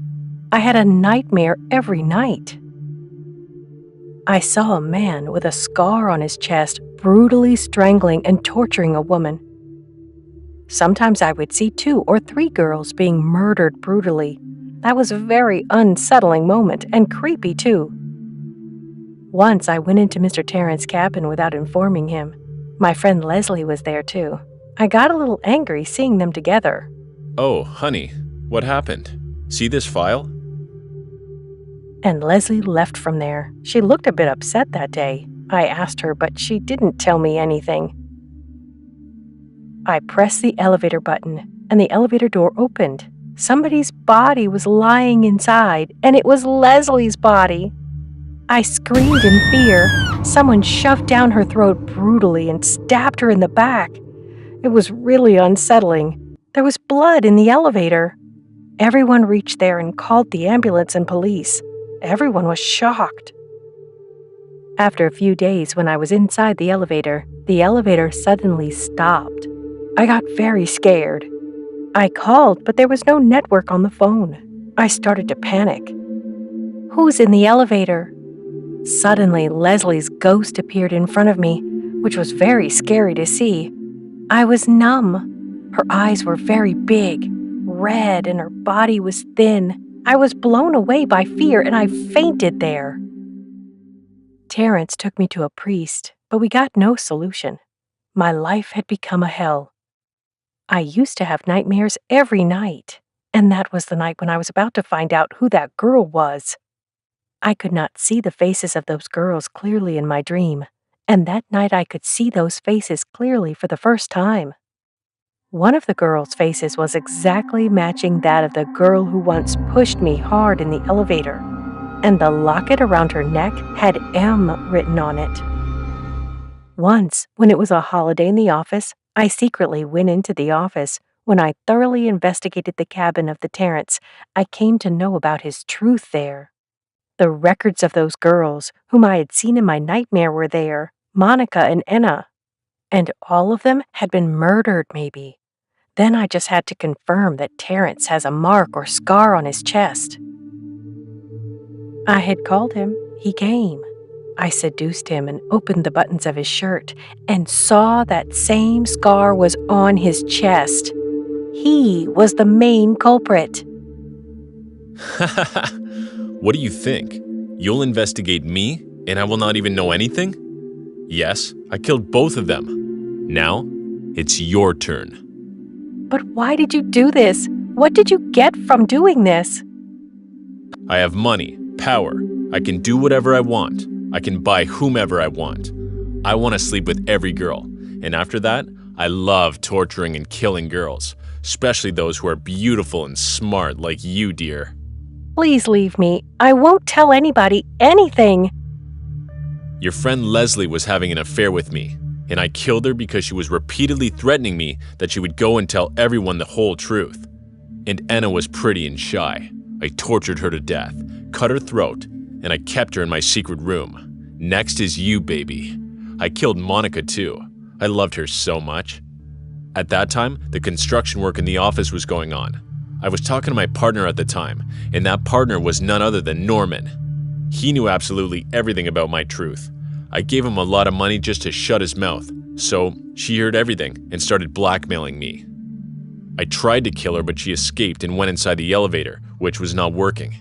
She started panicking and hitting the walls of the elevator, and suddenly, the elevator fell down hard and she died at the spot. And in this way, I escaped from the police and her death proved to be an accident. When he was telling me all those things, I saw the opportunity and picked up the pod kept there and hit him on his head. I quickly ran from there. I pressed the elevator button and I went inside the elevator. I quickly came to the floor below. I forgot to call the police and he had snatched my phone. And I again saw the spirit of Monica and Enna over there. I begged them to help me. So as soon as Terrence went inside the elevator, it stopped in the middle. He was yelling. Help! Help! I came out. Suddenly the spark flared up and the whole elevator started burning in the fire, and I could hear his screams very loudly. I tried to save him, but he could not survive. I ran away from there and called the police with the help of a stranger outside the office.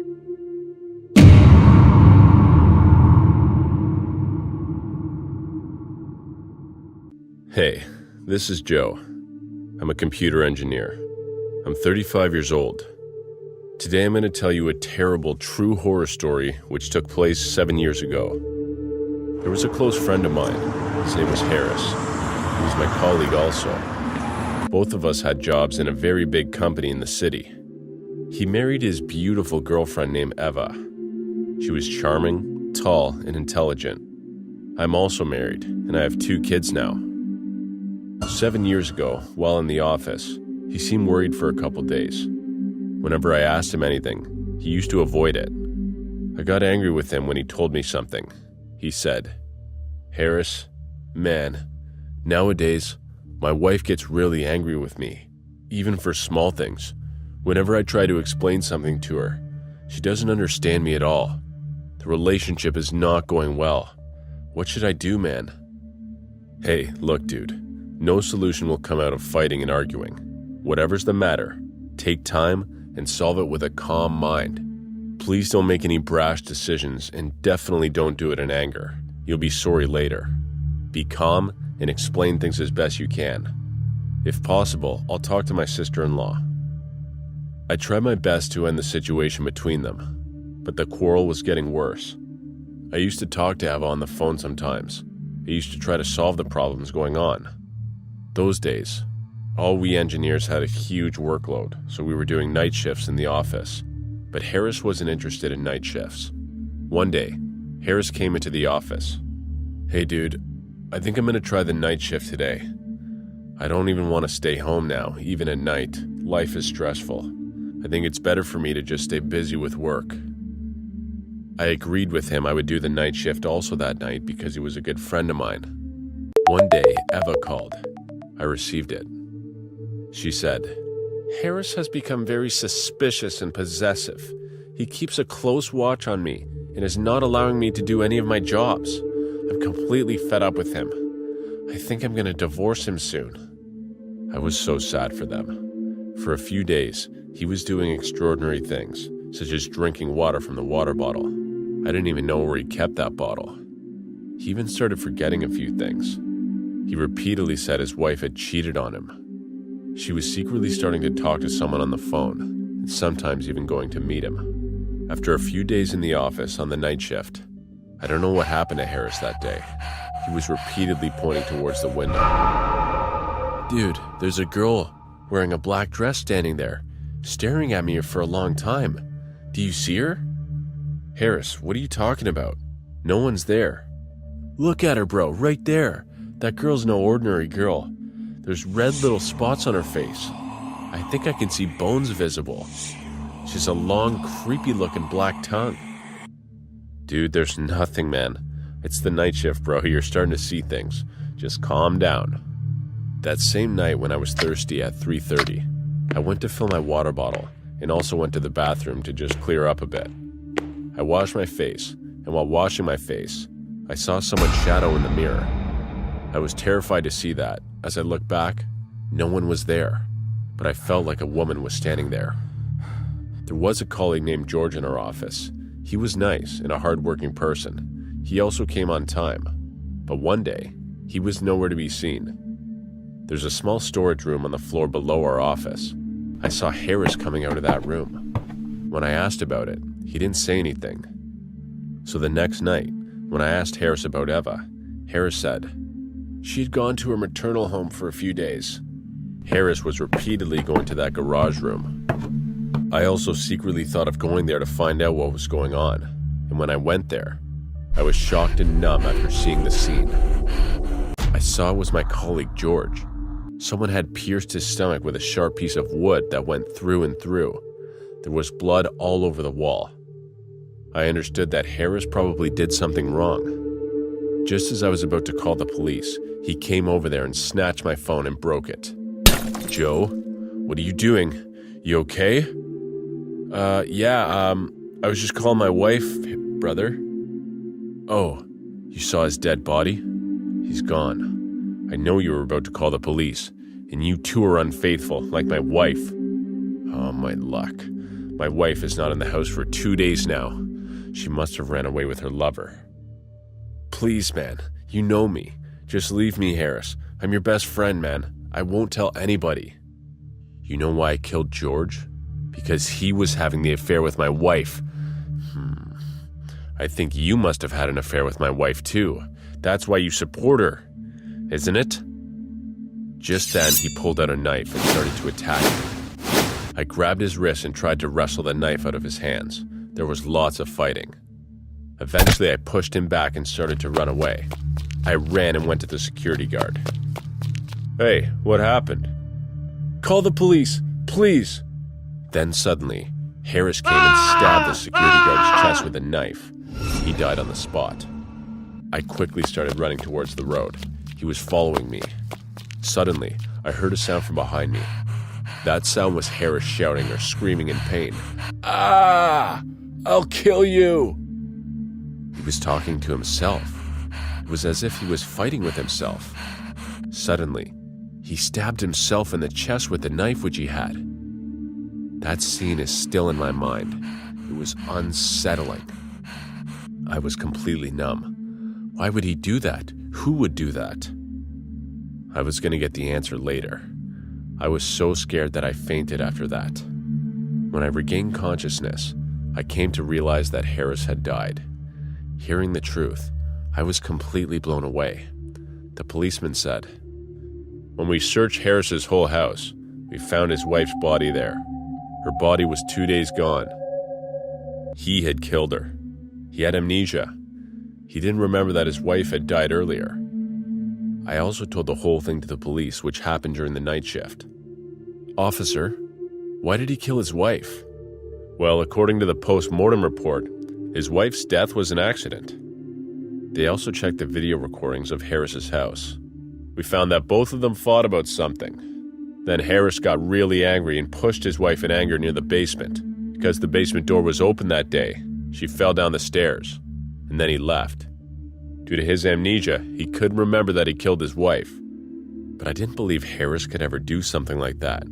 He never told me about his illness and why he stabbed himself that night. I still don't understand it, and I think it must be the soul of his wife who was doing so. Sometimes, I wish I would never have done the night shift, and that horrible incident wouldn't happen to me. But I'm a firm believer that whatever happens, happens for a reason. Hello, my name's Ron. I may seem like just another lonely and bitter old man in a wheelchair, but back in my youth, things were different. It wasn't until that terrible night that I began my downward spiral, turning me into what you see now. Looking back, I can see my life was perfect when I was 27. I had that never-ending energy reserved only for the young. I was bursting with potential. I didn't have any responsibilities to tie me down, and most importantly, I had a job that I enjoyed with the National Park Service. It kept me outdoors, active, and helping others. I was fulfilled. I was happy. I worked as a park ranger in Zion National Park. The job was fantastic and everything I could have wanted. I spent my days outdoors in the park, helping visitors, guiding groups, and ensuring the rules and regulations were being followed. Even after years on the job, I never grew tired of Utah's sunsets over the mountain ranges. I worked in paradise. Everything began to change one evening when my supervisor caught up to me as I was going home for the day. I had put on my jacket, grabbed my keys, and was exiting the door out of the office. My name's Ron. When Roland, my supervisor, my name's Ron. I may seem like just another lonely and bitter old man in a wheelchair. Roland, but back in my youth, slightly out of things were different towards me. It wasn't until that terrible night that I began my downward spiral, his demeanor changed turning me into what you see now. Deep worry. Roland described that unusual and eerie problems were striking his night shift rangers. Rangers cited seeing silhouettes of men in trees and bushes, only to vanish upon further inspection. Park carts were being vandalized and damaged. Mysterious messages were left on popular park sites, written in bright red paint. The messages usually contained threats and obscenities, planting fear in the heart of the night shift rangers. The latest and worst occurred the night before, when a rookie ranger was attacked by a group of men and left blood all over the trail. When the park police arrived, the injured ranger claimed that some of his attackers vanished into thick canopy of trees, while others fled underground. The ranger had experienced head trauma that affected his senses, Roland said. There was no way someone could vanish underground. I listened awestruck. I had no idea any of this was happening, I said. I haven't encountered anything all of this time. Right, Roland said thoughtfully. These are occurring only at night, and they're getting more violent. Listen, Ron, he began. Listen to me here for a second. I knew where this was headed. I now have a ranger in the hospital, and I have a whole night division in fear of coming to work. 3 have already called in sick. He gestured air quotations with his fingers, sarcastically rolling his eyes. And no one to cover the night shift. Oh, I don't know, Roland. I began, anticipating the question. Come on, Ron. I'm asking for a favor here. I need a veteran ranger to show these newbies how to handle these situations. It'll only be a week or 2 tops. Please. I reluctantly agreed, doing it only as a favor to Ron, who had helped my career for years. He beamed. See you tomorrow night, he said halfway out the door. I'll bring the coffee, he winked. All right, I'm there, I said unenthusiastically as I entered the office. My name's Ron. Shit, Roland said, startled. He held the radio in his hand. Shit, Ron, you're right on time. We need help. Victor just radioed in a cry for help. He was extremely distressed, and to top it off, he's not responding anymore. Roland's voice was full of panic. His cart's GPS is signaling it's near Arroyo Creek. Do you think you can go check out what happened? I agreed. Surely it wasn't anything serious. I drove off into the night, a cup of coffee in my hand, as I arrived at Arroyo Creek. Nothing seemed particularly concerning. A parked cart stood by the creek's edge, tires sinking slightly into the wet soil, the motor still running. The moon glistened brightly on the water that swayed fluidly, filling the night silence with the indistinguishable sound of running water. The water turned the usual bright red soil into a crimson tone that resembled blood. I moved along the creek, calling for Victor. Out of the corner of my eye, something glistened above the bank. Footprints. It was odd. It looked like multiple pairs ran in unison towards a stack of large boulders. I approached cautiously, beginning to feel the tingle of fear within. The track stopped abruptly in front of the boulders. I stared confused at how someone's journey could just end there. I heard it before I felt it. A loud thud filled my ears, and I realized something had struck my head. When the blood began to drip down my face, darkness clouded my vision, and I tumbled to the ground, losing consciousness. I saw flashes of men dragging my body towards the rocks. One removed some of the smaller boulders to reveal a small hatch. The last thing I noticed was the hatch opening, entering, and being dragged through an underground labyrinth. Darkness took over. My eyes opened, corneas burning at the bright light before me. My body stood before a small fire, illuminating an underground room. 2 men stood watching me. They were a dark tan color and had long braided hair that ran beyond their shoulder. Another man laying in the corner of the room, soaked in his blood. Victor. He was shaking violently and mumbled nonsensical sounds, pleading. "This land belongs to us," began one of the 2 men in a deep and heavy voice. "It belonged to our ancestors before your kind took it from us. Our tribe worked on this land for hundreds of years. Our blood and tears made this land plentiful, until you arrived." In the room corner, Victor's body convulsed in a puddle of his blood. "Our warnings have been ignored, and now we will take more drastic measures." The 2 nodded at each other.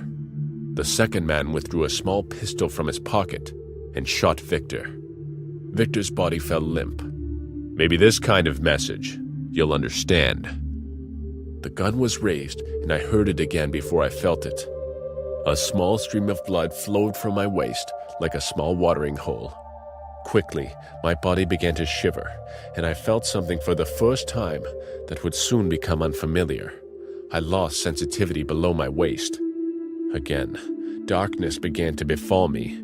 But before I succumbed to the darkness, I heard the men scream, and more gunshots erupt from multiple directions. I woke up in a hospital bed, unable to move, for days later. The doctors explained that the bullet had caused permanent damage to my spine as it passed through me. I listened, unable to internalize what was being said. Days later, a familiar visitor arrived in my room. Roland explained what occurred that night. As soon as I stopped responding to my radio, law enforcement had been dispatched to the GPS location of my park cart. A path of footprints and the residue left by my body being dragged led them to the underground room just in time. But I questioned whether they had arrived on time or too late as I tried to move my legs.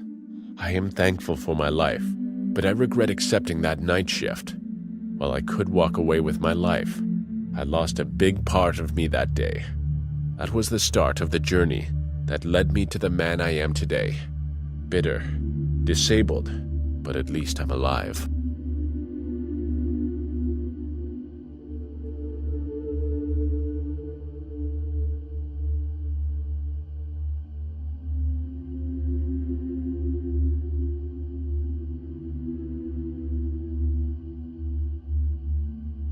Hi, my name is James Smith. I'm 30 now. Today I'm going to tell you a horrible story which will blow your mind. This incident happened when I was 25 years old. I had a close friend named Tim. He was also 25. We were like brothers. We both used to work as security guards in the same apartment. Well, it was a fresh morning.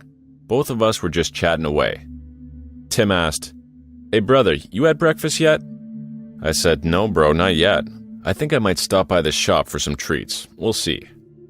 Then we both heard the sound of a car which sounded really expensive.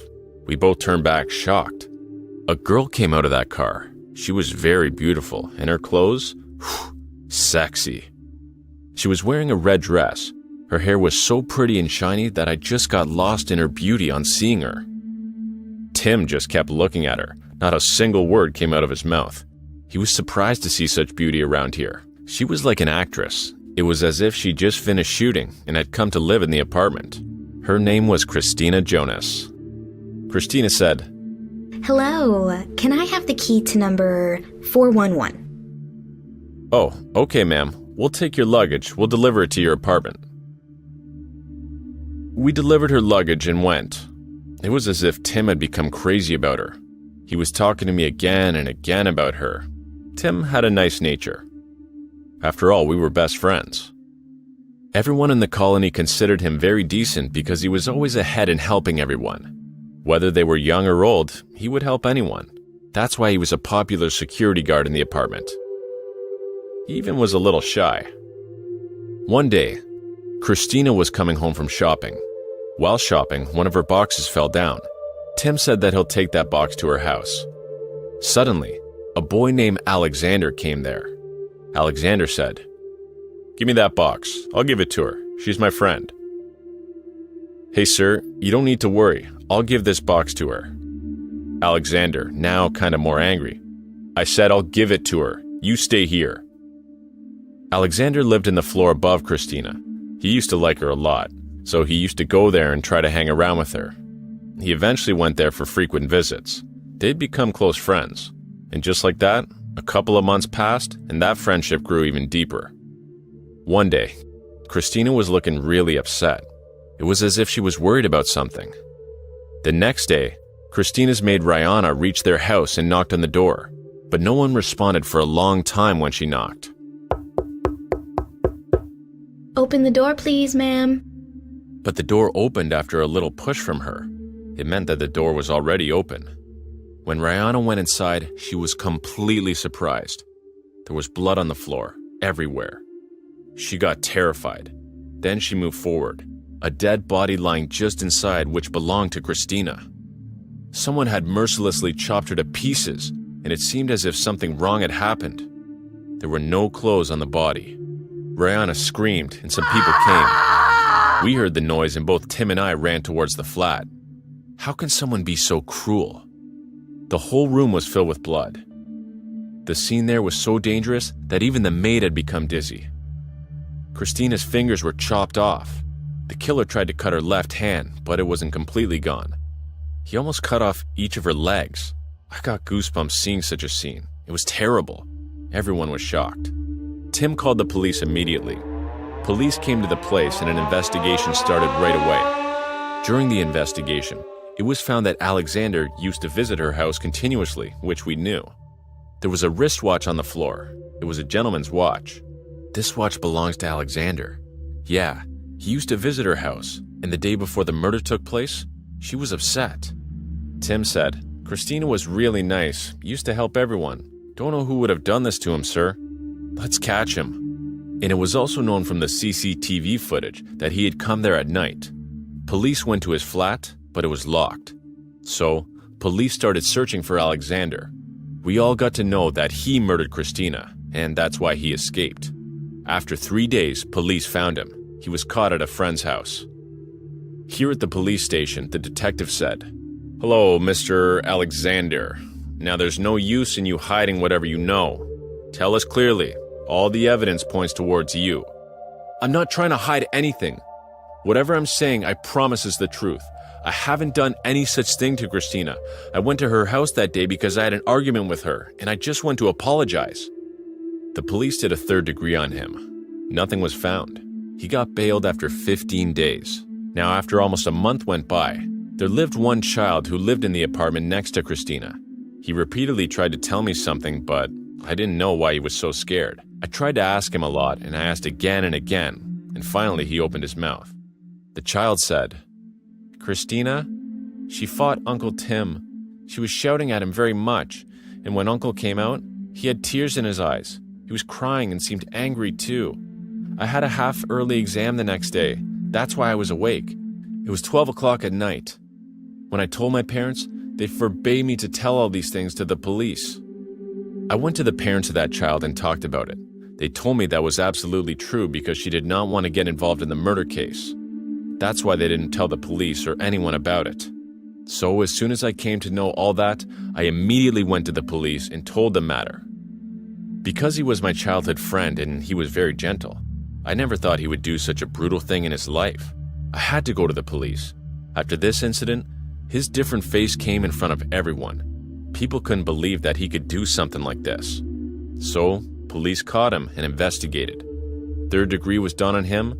Many charges were filed against him, but he was not ready to say anything. On the 8th day, he spoke.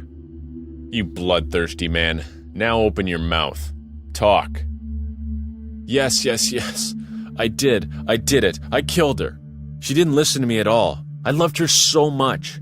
A day before her murder, I'd expressed my love to her, but she rejected me. Oh, Jesus. She said that she was in love with Alexander and that she wants to marry him. Hearing this made my mind go completely out of control. I tried to explain to her a lot, but she wasn't ready to even listen. I just got so angry. I slit her throat and killed her right there. Tim, you're gonna spend the rest of your life in jail. But I loved her so much. I wanted to celebrate a honeymoon with her and get married.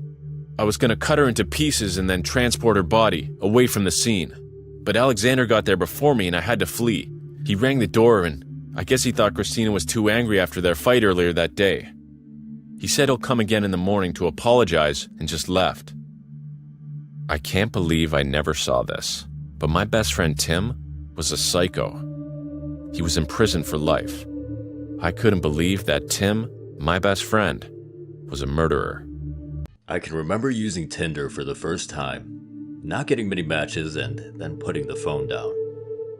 Around 23:45 at night, my phone then starts going off, and stupidly I answered it with me being half asleep saying, "Hello? Who's this?"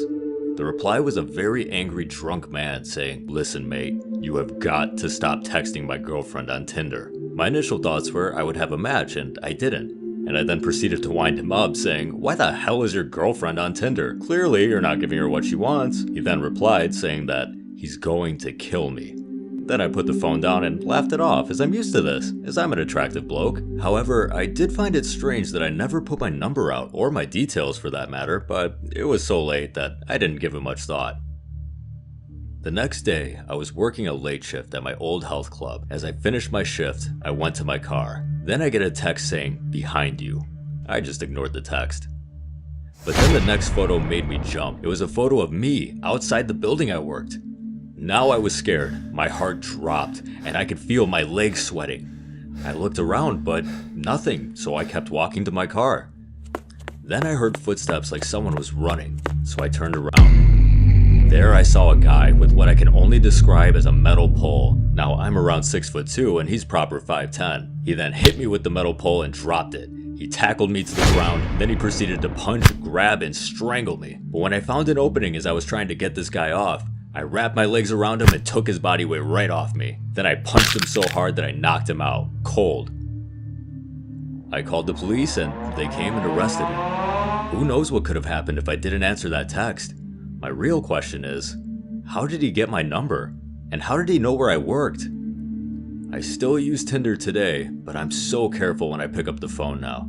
If I see a number I don't recognize, I tend to block it. Working at Hooters isn't for the faint of heart. It's guaranteed that when you're a woman, filling out an application, you're giving men permission to only look at your breasts and nothing else. I'm not even sure our customers know what our faces look like. It is a literal requirement to own an impressive rack to get the job. I was surprised when Glenn, the manager, called me in for an interview after seeing what I lacked. I sat down across from him, and he started asking me the basic questions. Why do you want to work at Hooters? What's your availability? Tell me about yourself. Where do you see yourself in 5 years? I felt my answers were good until it was time to ask about the uniform. Okay, Ginger, I have to be blunt with you. You don't have very big breasts. That's the attraction of our clientele. It's a requirement here. I swallowed and nodded. No, I don't. I know that's the requirement here, but... He cut me off. If you know, what drove you here? I've always wanted to feel more confident in myself and be a waitress. I feel this job could do that for me. Glenn smiled at me and leaned over his desk to meet my eyes. Lucky for you, Ginger. You don't have to worry about the size of your goods. See, the women who work for me are required to take enhancers. They work as quickly as overnight. The other girls here have seen amazing benefits, and you will too. I agreed to take the pills when I accepted the job. I was extremely nervous about it, but I took some that night, and when I woke up the next day, I was amazed to see that I had gone from an A cup to a B cup. With a boost of confidence, I got out of bed and tackled the day before I started my first shift at Hooters. I put on my uniform, which I wasn't sure would fit until I woke up to a whole new cup size. I still had a ways to go, but the way these worked, I'd be a D in a matter of a few days, and then I would really fill out the shirt. A couple of girls walked up to me with friendly smiles on their faces. Hi, I'm Brittany. I'll be training you tonight. I'm Fallon, the host. You come to me if anyone here gives you trouble. It's nice to meet you. I smiled as we all shook hands. Brittany's energy seemed intense, but she was cool, and I was looking forward to working with her. That night turned out to be difficult, as the guys weren't interested in me serving them. Brittany told me not to worry about it. She told me the story of when she started, how she was too lacking in the plush, perky breast department. Within days, it all changed as she took the enhancers, and she loved it here. She even took it well when clients dehumanized her. Her attitude had her thanking them for it. It was as though her breasts were the most important things that kept her validated and a valued employee at Hooters. Fallon carried the same attitude. It was as though they were slaves to the clientele, and if they were happy, Glenn was happy, and work went smoothly. It all seemed too good to be true, but as I took the enhancers, I built my way up to a double D. I saw what it meant. It all started 2 weeks ago. As usual, my friend Mike and Sally went to Hooters to have some food and drinks.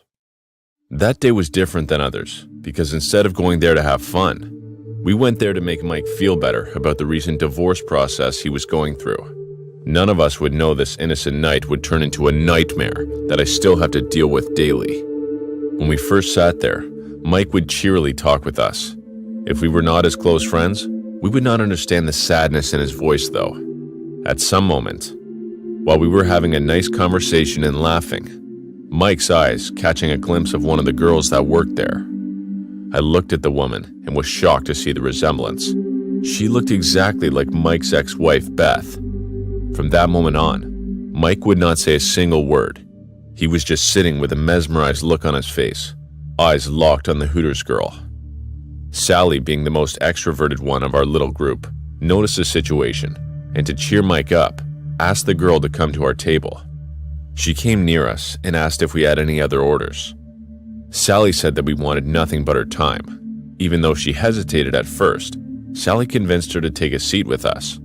Mike would not take his eyes off her. Sally asked her name, and she said it was Ellie. At that moment, Mike started to speak again. "Does your name come from Elizabeth?" She kindly nodded. Mike smiled with his eyes wide open like a maniac. I took it as a behavior that revealed Mike's unhealthy state of mind, but Sally thought it was a genuine smile. Sally kept on talking with Ellie, praising Mike constantly to this woman who just met us. I think she was trying to make Ellie and Mike hook up so that he could feel a bit better about himself. I didn't want to say anything, but I knew that something was off about this situation. After a while, Mike started to act normal again, but he would only reply to Ellie and would not react to the things Sally and I said. As time passed, Ellie would go and take orders from other tables, then come join us again. She seemed like a pretty cool person, and I enjoyed her talk.